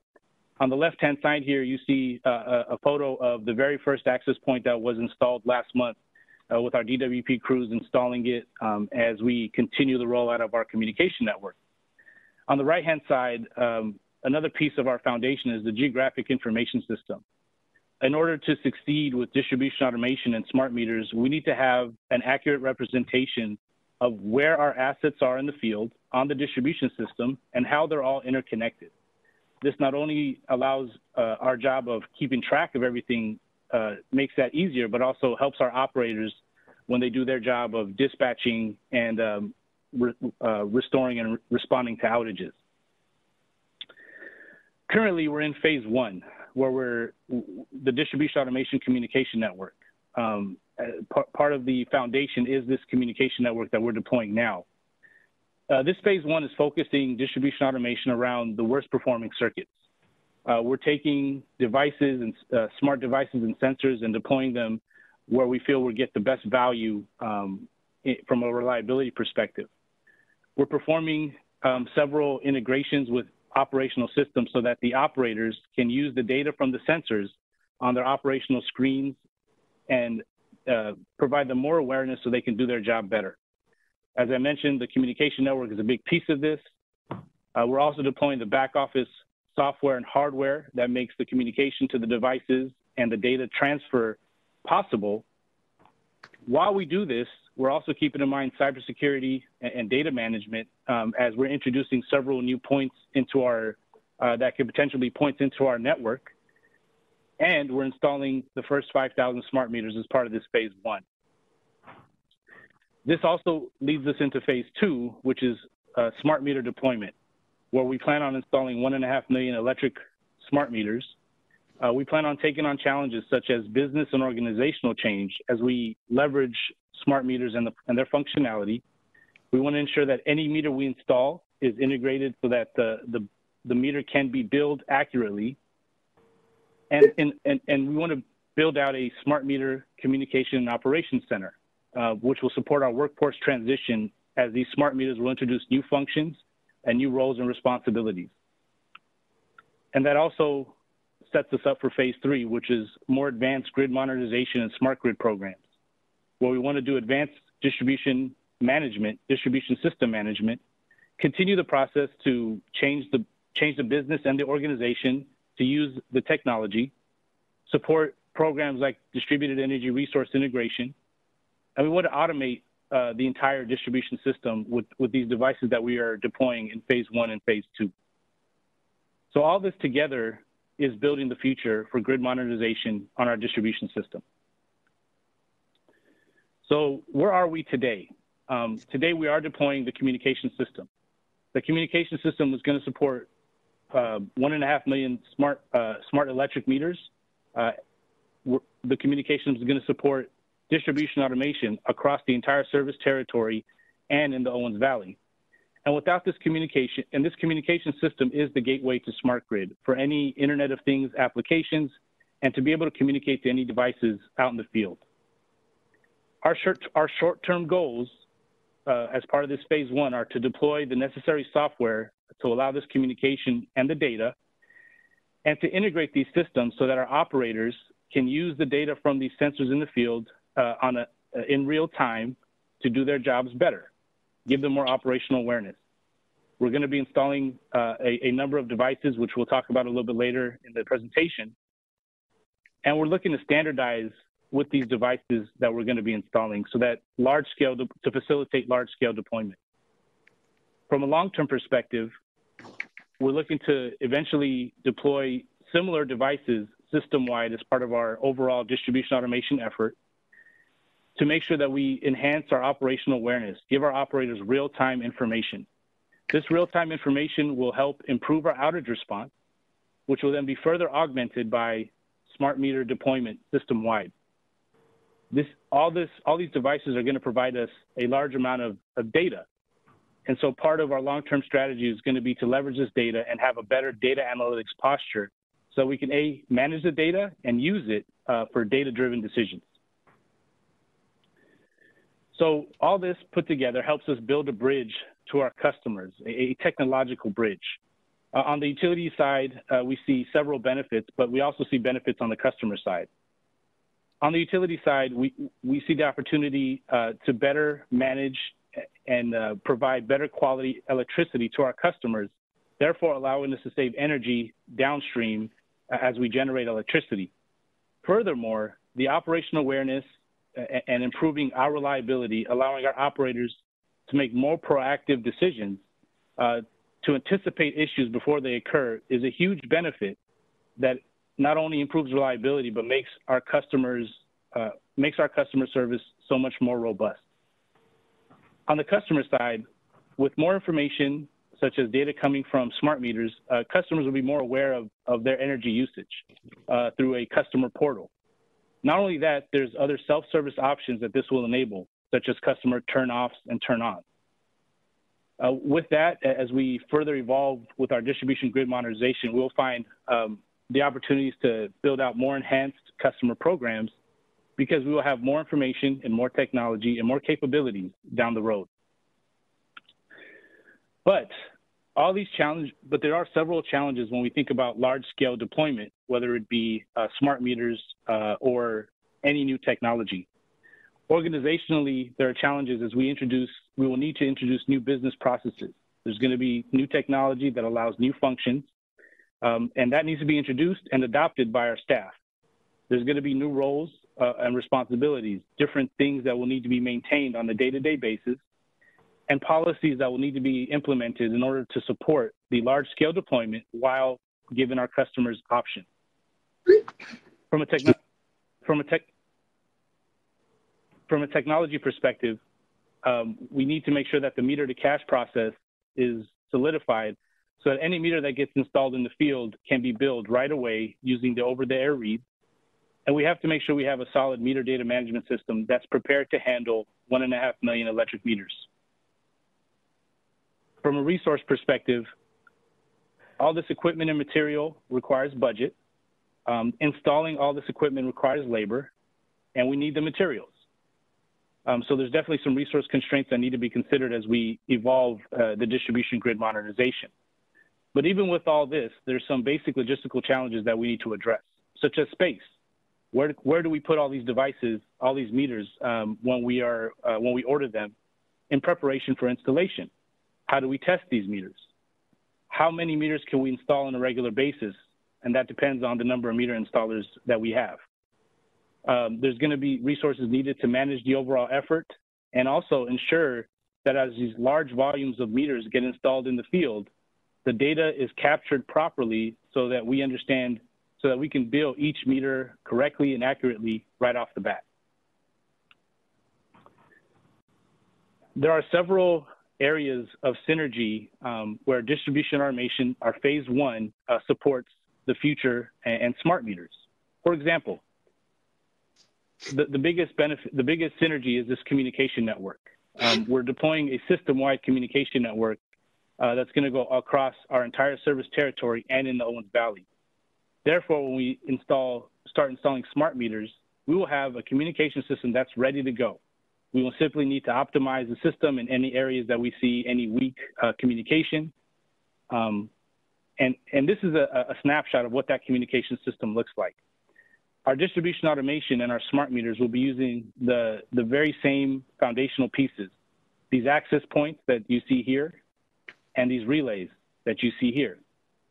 These access points and relays talk to smart meters, talk to distribution automation devices, as well as have other applications when we talk about the Internet of Things, such as streetlight controls or transportation electrification. Furthermore, the distribution automation program is jumpstarting the installation of smart meters. We're installing 5,000 smart meters right off the bat. We're also installing line monitors. These line monitors provide operators very granular real-time information so they can identify locations of faults, as well as switches and reclosers. These 5,000 smart meters that we're installing as part of phase one will contribute to the overall meter installation effort when we install 1.5 million electric meters. The big question mark is, when are we going to finish installing these 1.5 million electric meters? And today, we had a contract 0199 to allow us to start purchasing and standardizing on smart meters. The distribution automation program sets up the hardware and software foundation that will be used by the smart meters to communicate and transfer data. We're also today building the security modules that will make sure that any endpoint that gets installed has the right authentication and security mechanisms to prevent any hacking or anything along those lines. And network management. We need to know how our system is performing, how our communication system is performing, and how these devices are performing, and the data needs to be coming back on a regular basis in order for it to be useful. So all that's being set up today. As we look forward to smart meters, we still need to work on our meter data management system and make sure that our customer care and billing system can take the meter data from our communication system and then bill off of that. Additionally, there's system integration that's going on today in order to make the data from the devices we're installing today useful as soon as the devices are installed. We're integrating this data into our outage management system so that our electric trouble dispatchers can use it. We're integrating this data into our distribution management system as well, which is a part of our SCADA. And we're looking to make sure that this phase one really sets up a strong data management posture for the future. As we do evolve with smart meters, we do look to eventually integrate the meter functionality, such as the remote connects and disconnects, and the meter to cash process. This is going to bring significant organizational change, which we need to consider, as well as a distribution operations center that's going to support not just the communication network, but the devices that we're going to be installing. There are definitely some immediate benefits of distribution automation in the communication network that we like to emphasize. The biggest benefit is having a communication system that's ready to go, whether it's a distribution automation device or a smart meter. Today, we're installing these advanced line monitors, which provide our operators granular data and can help them locate faults, more specifically, which will help our dispatching send crews out more directly to areas where outages have occurred. Additionally, there's information on these devices or signals such as a light that can help our field crews perform their jobs quicker and easier. We're looking to deploy distribution automation devices that will optimize the electricity we deliver to our customers, but also minimize the outage duration and frequency. By targeting our worst performing circuits, we look to get the biggest value out of the devices we're deploying today. We've noticed that there's several areas and circuits that are less reliable, and we're looking to target those and increase that reliability as soon as possible. By targeting these worst performing circuits, we're going to give our operators more awareness and control over these worst performing circuits, and that will help us improve reliability. Furthermore, building that bridge to each customer, because from a utility perspective, we want to keep the lights on, but we also want to make sure our operators and our field crews have the ability to do that as efficiently as possible. So let's talk about the first 5,000 meters that we're going to be installing. So the first 5,000 meters are going to go all over the city of Los Angeles service territory and in Owens Valley. The locations where they're going to be installed were selected based on two main criteria. First, their location within the worst performing circuits, and also their ability to provide a good test or bellwether for our communication system and to make sure it's communicating. One of our goals is to make sure that any meter that gets installed can communicate as soon as it gets installed. And as you can see down here below, a little bit of our timeline, we've ordered and received the first 5,000 meters. We're looking to complete our testing and our customer care and billing for these first 5,000 meters later this year and begin installing these meters in October. And we hopefully complete these installation of the first 5,000 by January of next year. With this initial 5,000 meters, it does require us to create an internal and external communication plan and strategy, which will help us prepare for the future deployment of 1.5 million electric meters. This will help us determine how and when we will communicate to our customers, as well as our internal stakeholders. Additionally, we're going to see the need for policies to be developed, such as an opt-out policy. This opt-out policy will be developed in order to support the large-scale deployment of smart meters, but also allow options for our customers in case they don't want a smart meter. So now we'll go over our timeline and milestone. So for our phase 1 distribution automation program, we signed our contract in October of 2019. We started designing the communication network and where we're going to put all these devices in 2020. And this year, we're looking to begin testing and preparing the installation of the first 5,000 smart meters. 2022 is a big year as we look to complete the communication system installation. We also look to have the first 5,000 meters completely installed and have all the data from these devices flowing through our operational systems through our system integration efforts.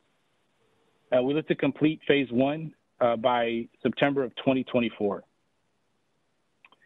These two items here are very critical because they're transitional. They bridge phase 1 and phase 2. Today, we had IFB or contract 199 for our smart meter materials before the board. And that's going to help us proceed and standardize with smart meters. So next year, we definitely look to install the first 5,000 smart meters, but also begin standardizing with smart meters. What that means is we want to make sure that our meter inventory is transitioned from legacy, and any meter we installed thereafter is a smart meter.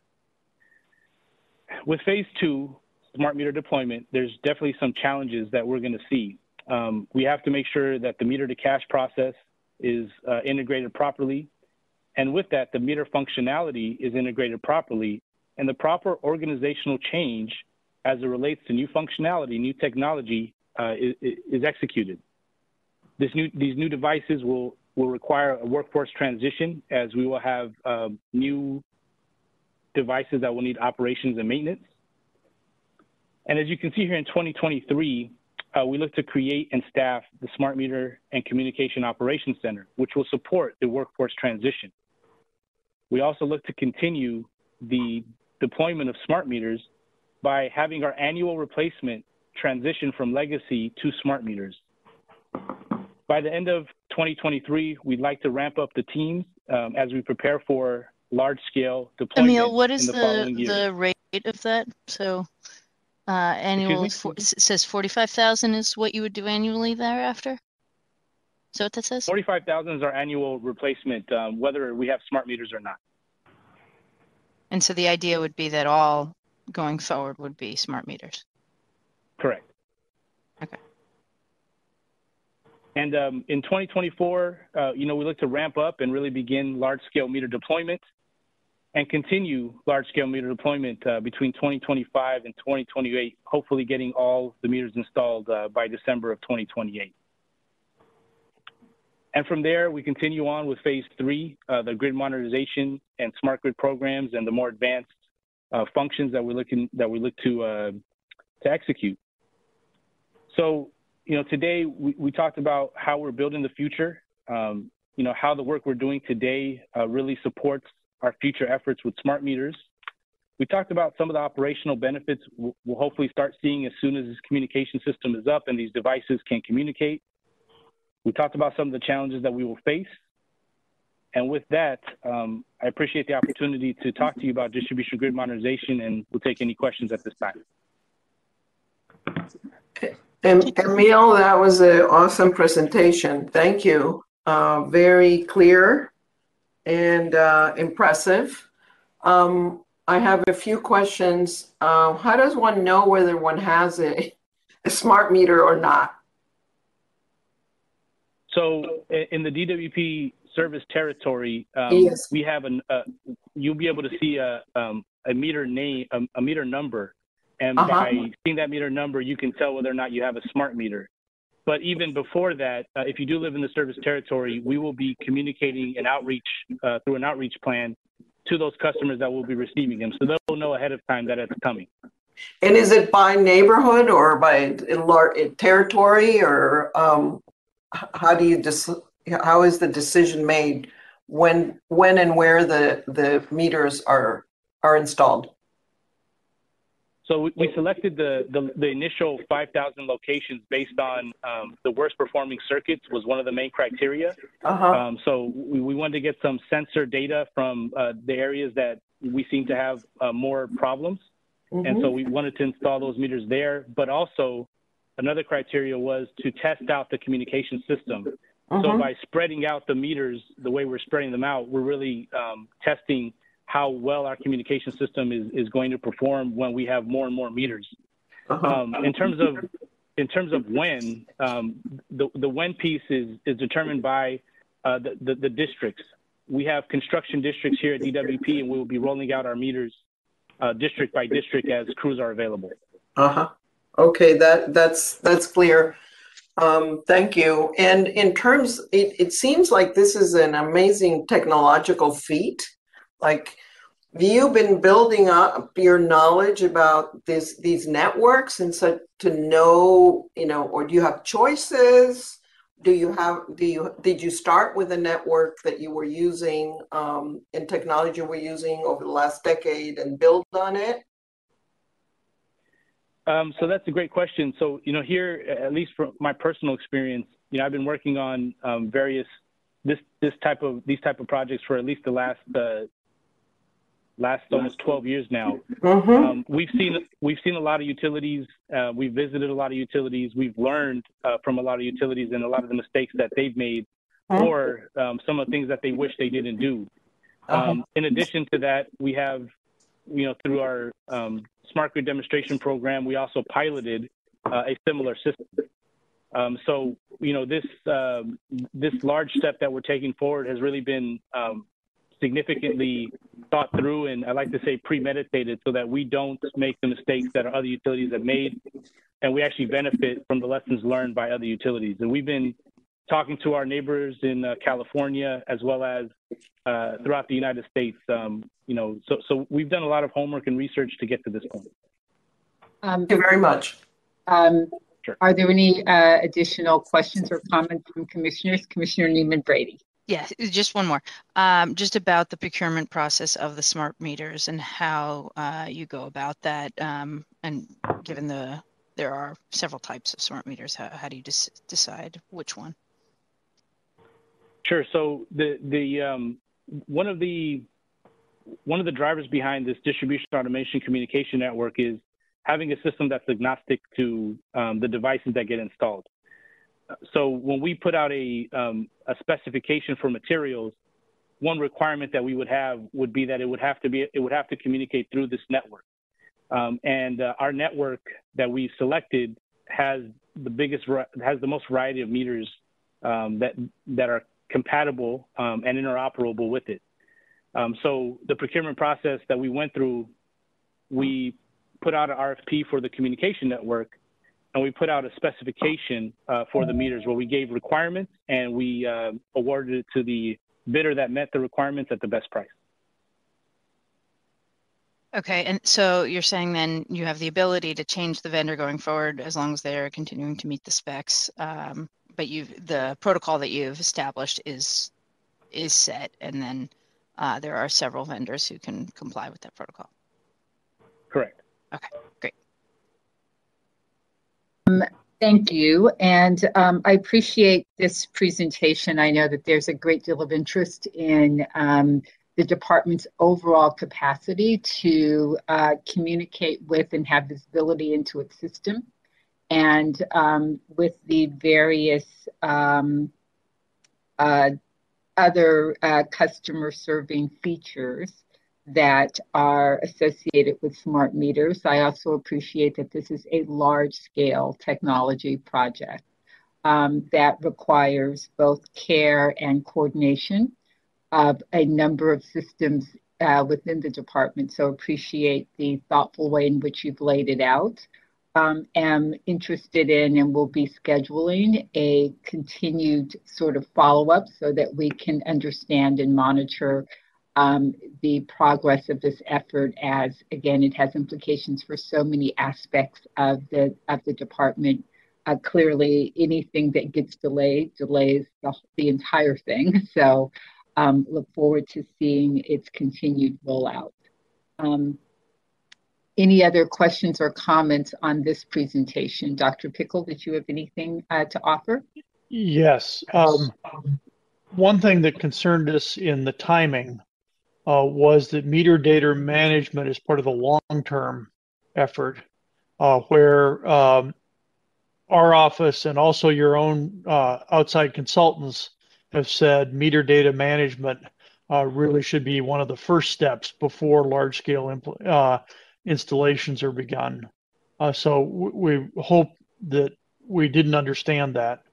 The other component is this is if smart meters went to everybody, last spec at $1.5 billion project, and that money is not in the rates.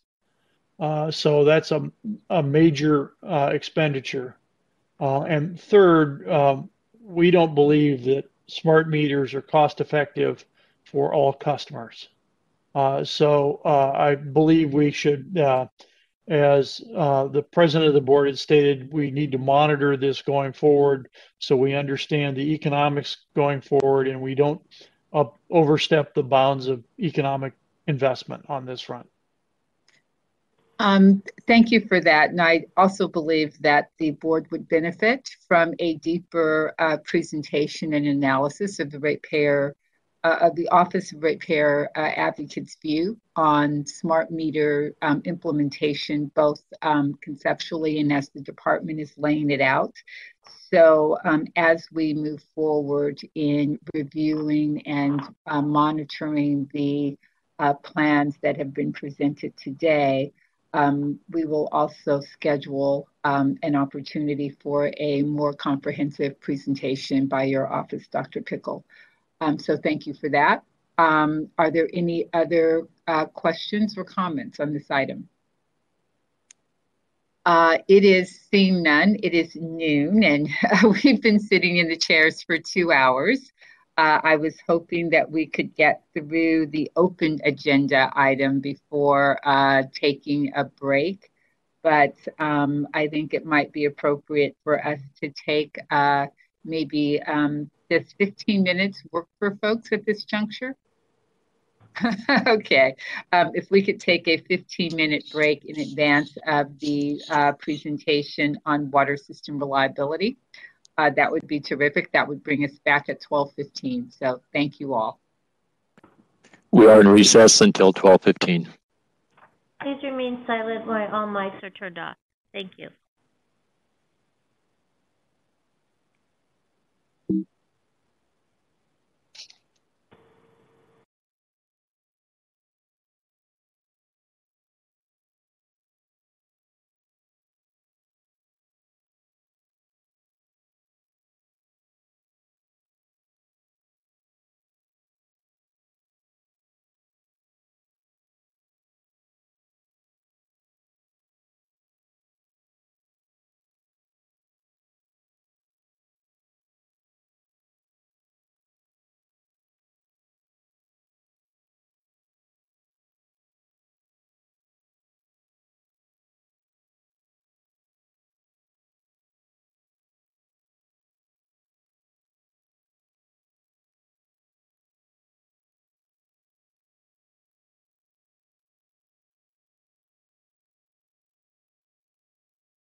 WebEx Assistant is enabled to save audio highlights.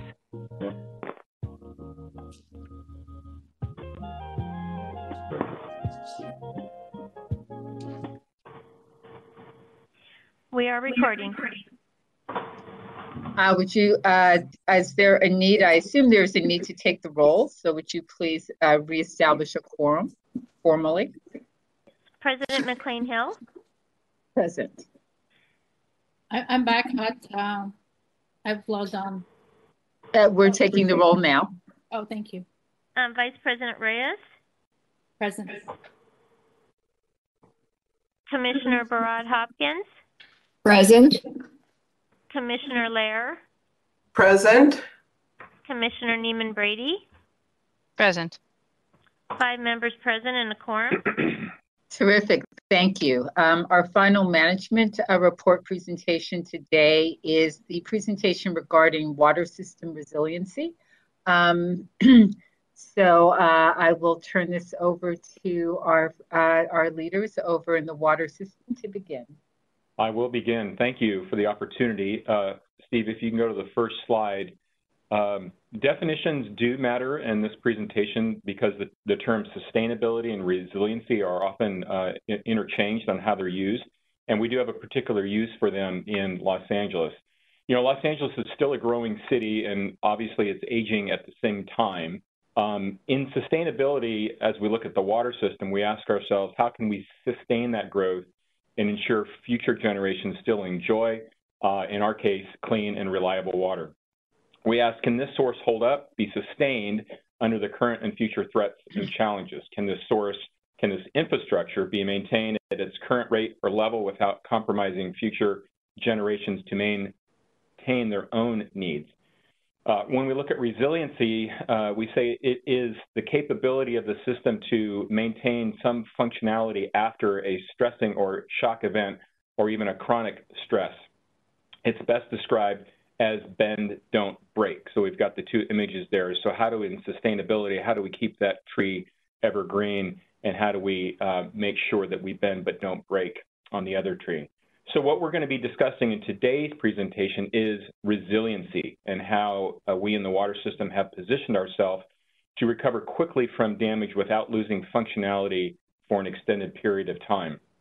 Again, in sustainability, we look at the longer-term risks. For resiliency, we prepare for the event, the shock to the system, either literal or figurative. Our presentation today will focus on resiliency as it relates to our water supply and infrastructure.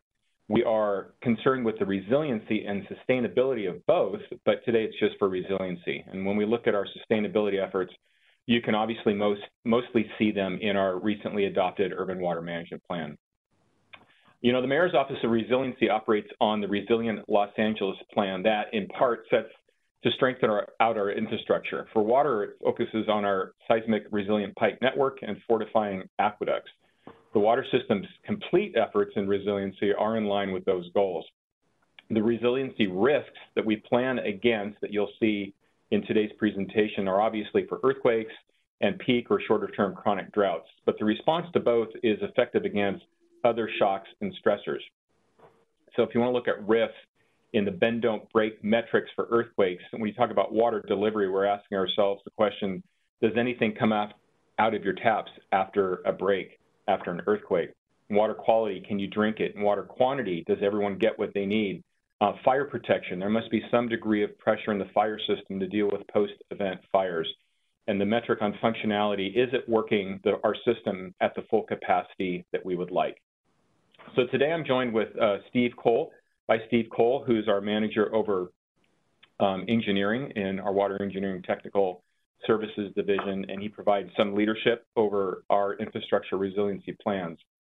We'll start our presentation looking back at what's already been done in both water supply and infrastructure, and then spend the bulk of our time on what our current and future focus is. Next slide. So when we look at past improvements in water supply and resiliency, we're looking at how we ensure that there will be water available to the system in a seismic event where we might lose access to our aqueduct supply, supplying imported water, or even in a peak drought or a shorter-term chronic drought situation. Note that some of the measures also provide sustainability benefits. The notable achievements we've had to date in this area is demand reduction. You know, if we see ourselves in a situation where we're faced with a radically reduced shortage, having a low gallons per capita per day amongst our customers will extend whatever resources we have at the time. So it is a strategy against such shortages.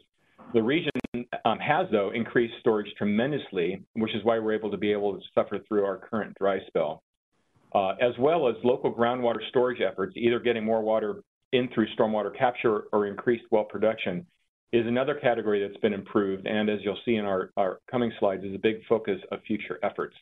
And this type of storage is important because it's situated on the right side of the San Andreas Fault and is part of our system.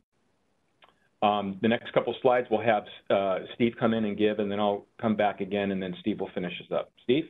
Perfect. Okay, thank you, Rich. Can I get the next slide, please? I'm just sorry. Can you just tell me where are the Manhattan and Mission well fields? They're in the metro area, so they're on this side of the Santa Monica Mountains. Thank you. Okay, and I'm going to pick up here with do you ask about the Mission wells as well? Yeah, Mission is up towards San Fernando. I'm sorry. The other well field was down just south from here. Yeah, Manhattan's in the South Los Angeles area. Mission is in the, I believe it's the southeast portion of the San Fernando Valley. Right. And good question. And on this, I just want to touch base real quick on past improvements, the infrastructure that we've got going on. A lot of this is lessons learned that we've actually learned the hard way, unfortunately, from previous earthquakes. The Northridge earthquake, for instance, severed a lot of our connections to some of our water storage tanks. And it's very sad when you watch your water flowing out of your tank and you have no control over it. So we conducted a retrofit on the tank piping to add flexibility to those connections so that in the future, hopefully that doesn't happen again. Also, similarly, the second LA aqueduct tunnel that's mentioned here, we had damage at the terminus of our aqueduct during both the 1971 and the 1994 earthquakes of Sylmar and Northridge. And so we made modifications recently to realign that pipe deep below the ground in a tunnel, and that should protect it in the future. So trying to learn from some of our past design challenges. Also, I want to mention our damage assessment teams and reservoir inspection teams. We actually have, they're responsible for inspecting right after an emergency. They inspect all of our tanks, pump stations, reservoirs, dams, and there are about 60 members in those two teams. And then the other thing I wanted to mention, the Water Engineering Command Center is actually a support operation that we stand up during an emergency, and they provide help to our operating divisions. And we follow the state and national protocols for incident management. And we actually conduct annual exercises, testing our readiness, and then we test our communication protocol on a monthly basis. And there's about 140 WEC members on that team. One last thing I want to mention real quick before we move to the next slide is that, actually, you know what? We're going to go ahead. Steve, why don't you move us to the next slide? I want to keep this thing rolling. So one of the things we want to cover here, too, is just the focus areas, what we're focused on in the future. And just touching on the big points here, water supply, infrastructure, and collaboration with outside agencies, and finally, improved monitoring of our existing systems. Steve, go ahead and move it forward. Thank you. Rich, I'm going to turn this one over to you. Correct. So when we go to the next slide on this one, we actually mean the slide about Operation Next. So we all know the value of Next Water in achieving our 70% local supply and how it will truly ensure transformational sustainability in our supply well into the future. But it's also going to have a great resiliency benefit as well. And there's really three primary ways it will do that. One is in the event that the city loses imported supply, we can extend what local storage supply we have in the form of reservoirs or groundwater basins by recycling that water back in the system. In that regard, I like to say that we're like the International Space Station. We'll be able to use basically the same gallon of water multiple times. It'll be like 10 gallons coming into the system from storage supply will turn into 15 gallons or more. Secondly, next we'll build up those storage supplies in our groundwater basin. Next Water will at times be supplying more water than the city can consumes, and when that happens, we'll be able to top off our groundwater basins. Thirdly, next strategically, we'll pipe and pump purified water up to the headwaters of our system at the LA Aqueduct filtration plant, where we can serve 70% of our service area equitably from that point.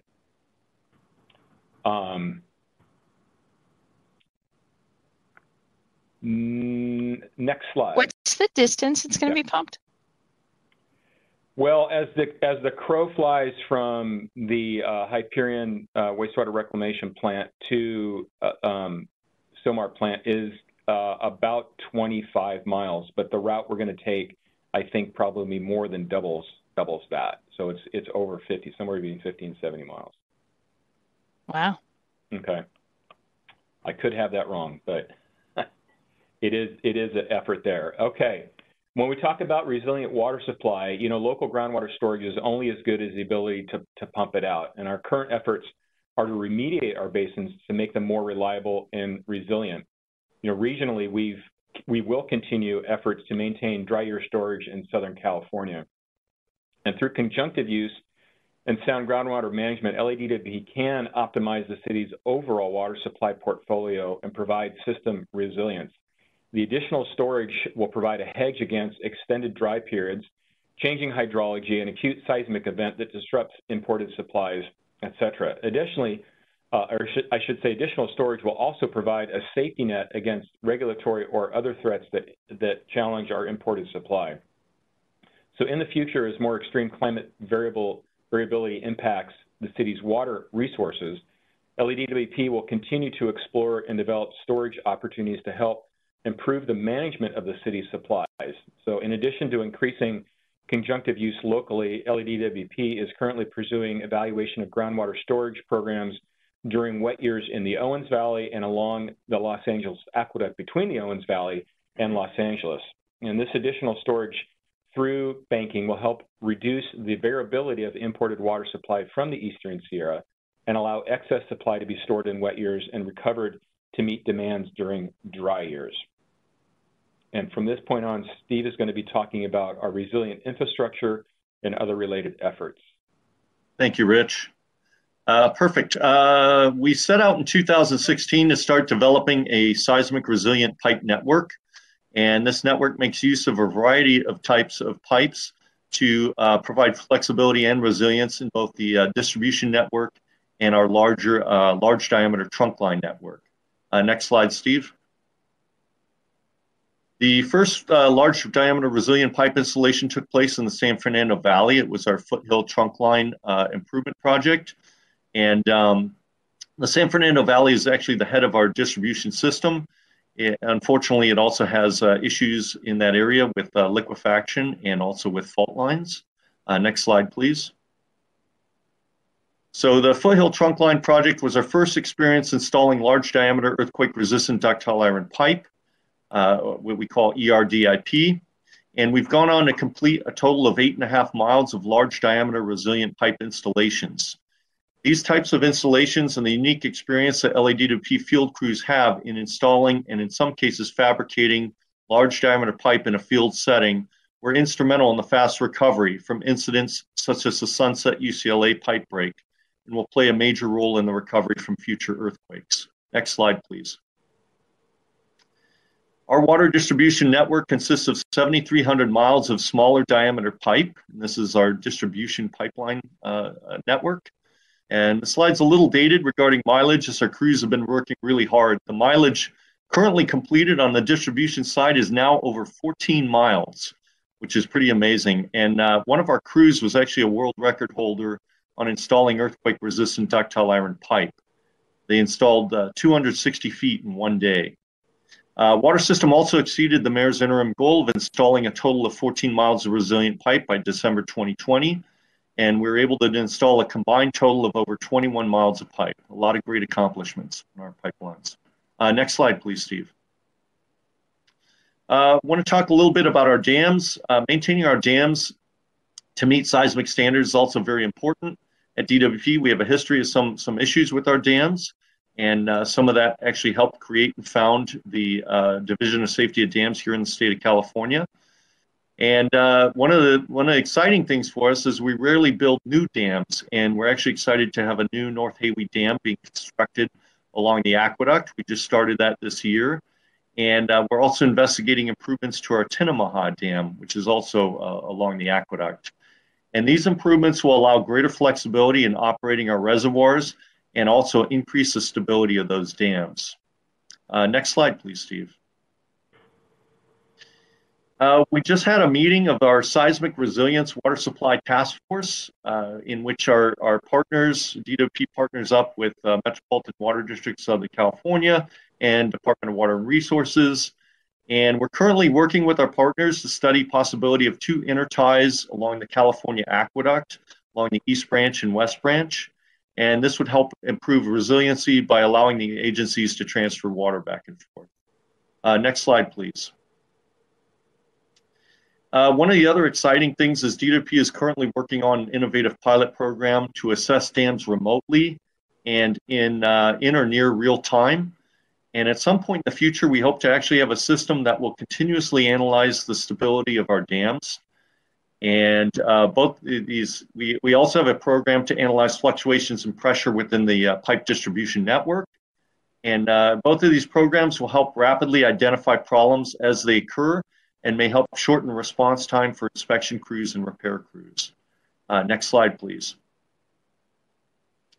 So resiliency has been incorporated into our everyday decision-making process, specifically on how we deliver projects and manage our assets. Water supply programs such as Operation Next and improving our groundwater basins will help a great deal with our resiliency. And just as kind of an indicator, the San Fernando groundwater basin holds 100 times more water than our largest in-city reservoir holds, which is our LA reservoir. It holds 3.3 billion gallons. So you can do the math on that, but pretty amazing in terms of what the groundwater basins hold. We are going to continue to press forward with all the efforts that are detailed here, along with ongoing efforts to build our resilient pipe network. We also continue to maintain close relationships with our emergency aid partners, which are the East Bay Municipal Utility District and the Las Vegas Valley Water District. We will continue to conduct exercises with them in the future and discuss how we can best help each other during an emergency. There's a lot going on at the department, a lot going on, and we're working very hard to build water system resiliency. As Rich said, we want that tree to flex in the next earthquake, and that's what we're pushing for. Thank you. Next slide. That's it. Are there any questions? Great. If not, thank you very much. I appreciate it. Actually, I think there's probably more questions than we can answer today. I would like to respectfully ask for like a meeting sometime in the next month. Just this is rich and important and great work. It's just a lot to grasp, and my package arrived on just a couple days ago. So thank you very much for the hard work, and I definitely feel taken care of. Like, you know, that if something happens with water during a big quake, that we did our best, that you did your best to keep us safe. So thank you. Thank you, Commissioner Laird. Do any other commissioners have questions or comments? Commissioner Neiman Brady? Yeah, just in terms of resiliency of the source reserves, what are we at now as gallons per day consumption, or the metric that we use? Right. So we have been down to 105, and in this dry spell this calendar year, we popped up to 110. But that's down from like 132 just in 2013, 2014. And I may have missed it, but I haven't felt like I've seen much save the drop type announcements, at least not to the level that I felt like I saw in 2014 and 15. What is being done to voice the urgency around, you know, shorter showers, fix leaks, etc. Don't water. And I'll tell you, I took a photo yesterday, or no, maybe it was Friday, of one of our LAUSD's middle schools that was watering the sidewalk. What are we doing with our sister agencies to ensure that they're doing their best to monitor their water usage? Sure. So the emphasis currently is really on assisting our customers further their water use efficiency. So basically through our rebate program. So we still have, I think, the world's largest rebate program for outdoor landscaping. So obviously to remove your lawn, put in California natives, and then we are upping our campaigns in the big box stores for washing machines as well. So, and on the outdoor landscaping, we've got other ways to help our customers design those outdoor landscapes and help landscapers as well. And then we'll be rolling out a new product later this calendar year, which is a digital water meter that the customer can strap on that can read real time. So it's a little bit a way to get ahead on smart meters, but just incentivize customers to do that on their own. It'll go up into the cloud where we can also then look at that information along with the customer and provide some services there. So basically, you know, we are playing off the hardening that folks have already done throughout really the last 30 years, and then enhancing that more. We did a water use, water conservation potential study, and it showed that by far the greatest gains that we have to make is in outdoor water use. And so that's why we're focusing our efforts. We already have in place in terms of lawn watering our 3-day a week water restrictions, and those have been working effectively along, obviously, with the price signal we send with our rates. Metropolitan is amping up in a regional way. They're advertising and drawing attention to the current dry period as well. So we participate obviously through them on that front. Okay, so Richie, if I heard you correctly, most of the work is really around incentives, and you're piggybacking from a PR perspective off of Metropolitan. So there's not really distinctive PR-related efforts around conservation? Just through them at this point, and not through the department itself. Mm-hmm. I think what I'm hearing Commissioner Brady say is that campaign was very effective, just in terms of reminders to even us. But it could have been also the principal in the school.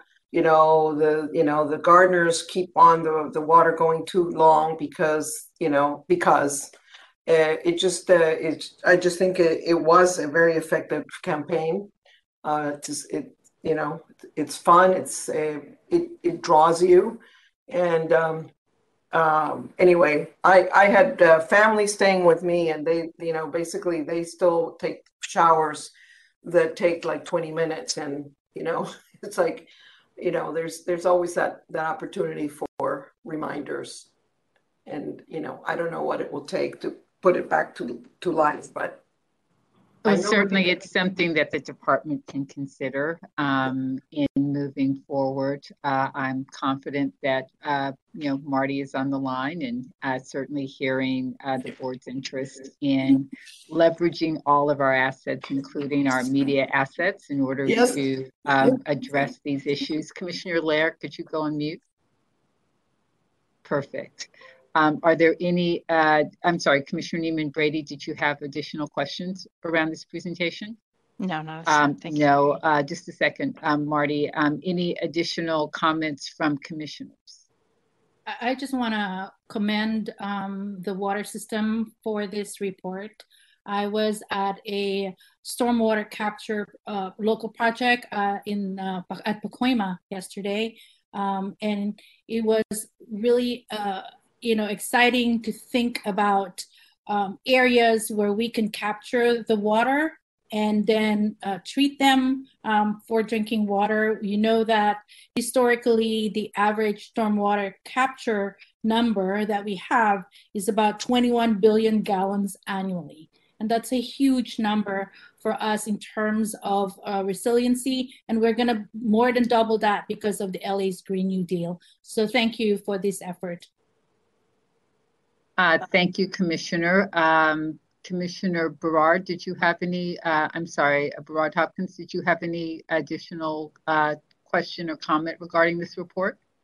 Well, I think this is exactly the time to bring back the bucket brigade, because we're now going into the fall and kids are coming back to school. And we have many of the teachers and principals ready to go to kick off that program. So I'd like to put in a word for that. Thank you for that additional program and reminder. I see Mr. Romalo on the screen. Didn't know if you wanted to speak up regarding this particular item, or Mr. Adams, did you have a comment that you'd like to make at this time? I was going to, Joe was listening, but now that Joe's here, I'll let him chime in, because he is doing some work in this area. So go ahead, Joe. Okay, terrific. Joe, I don't know if you've been listening to the entire board meeting, but there's okay, terrific. So if you could provide some response or feedback regarding the commissioner's interest in Save the Drop and other kinds of outreach. Sure. Can you hear me okay? Absolutely. Great.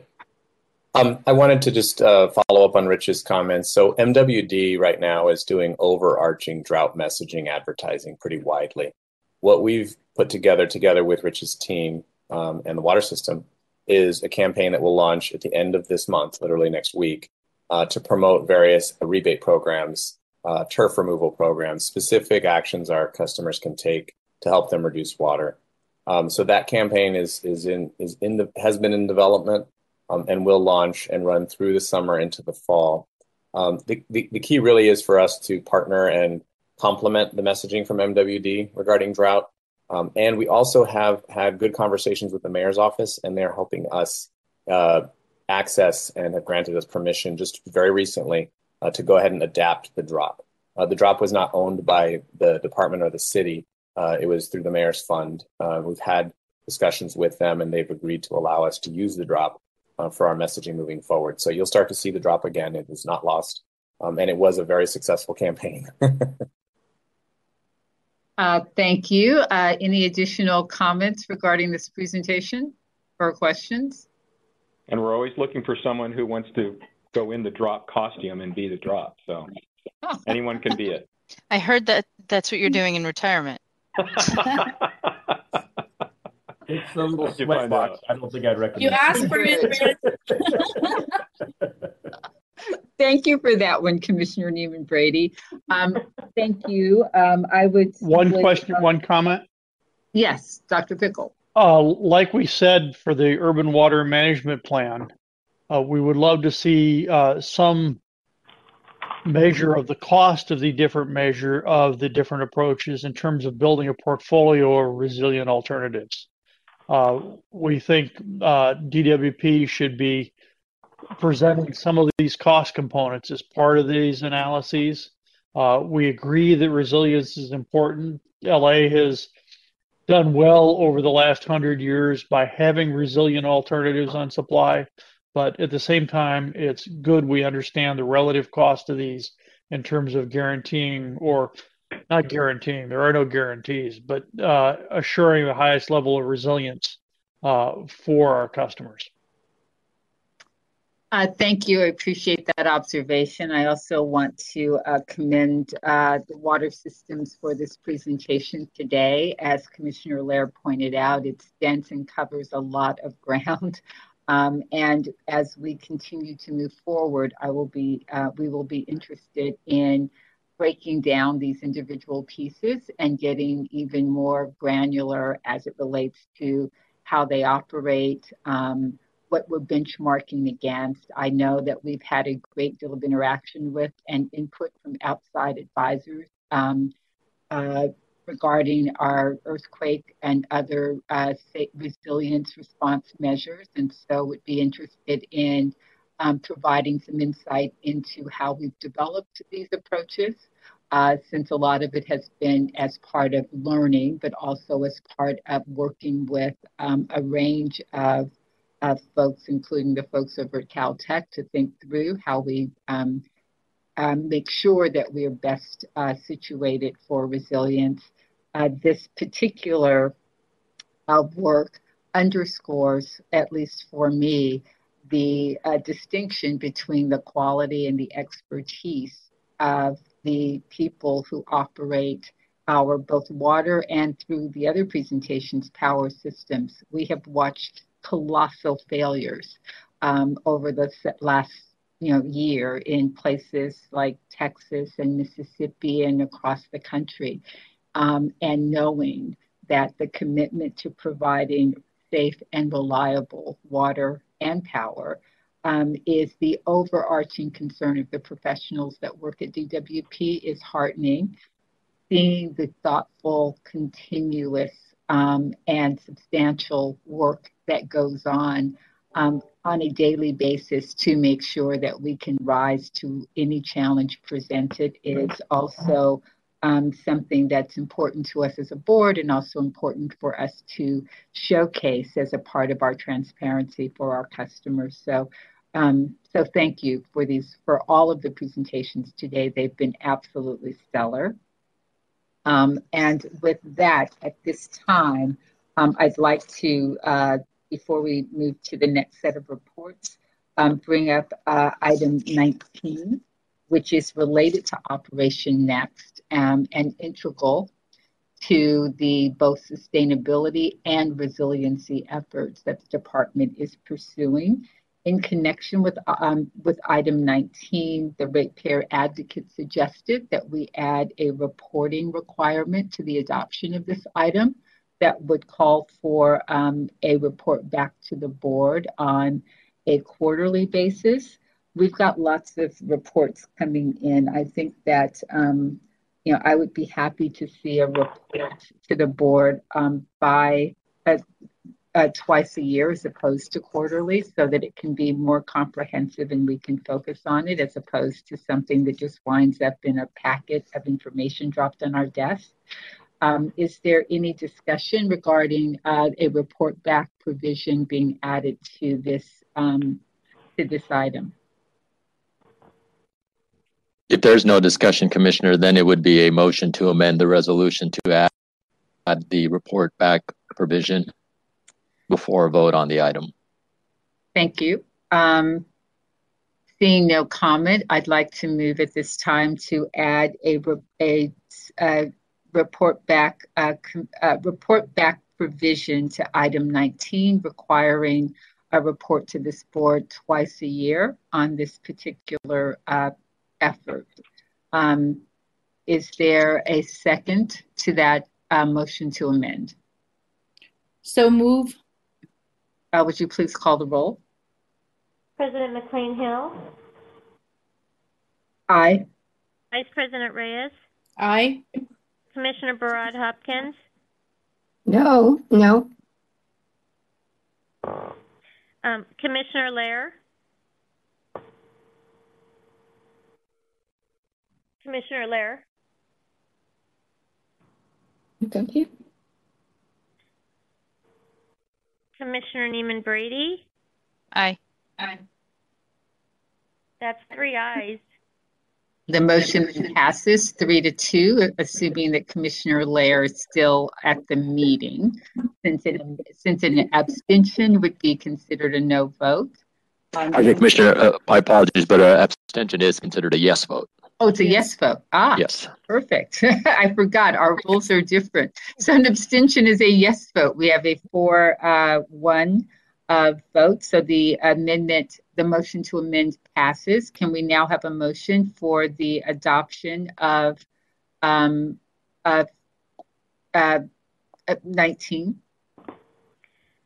President McCLAIN-HILL. No, I need a motion first. Oh, sorry. I move adoption of item 19. I second that.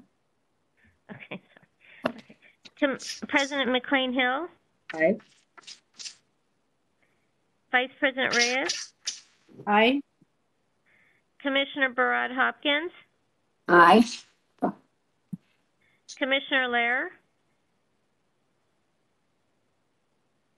Commissioner Lehrer?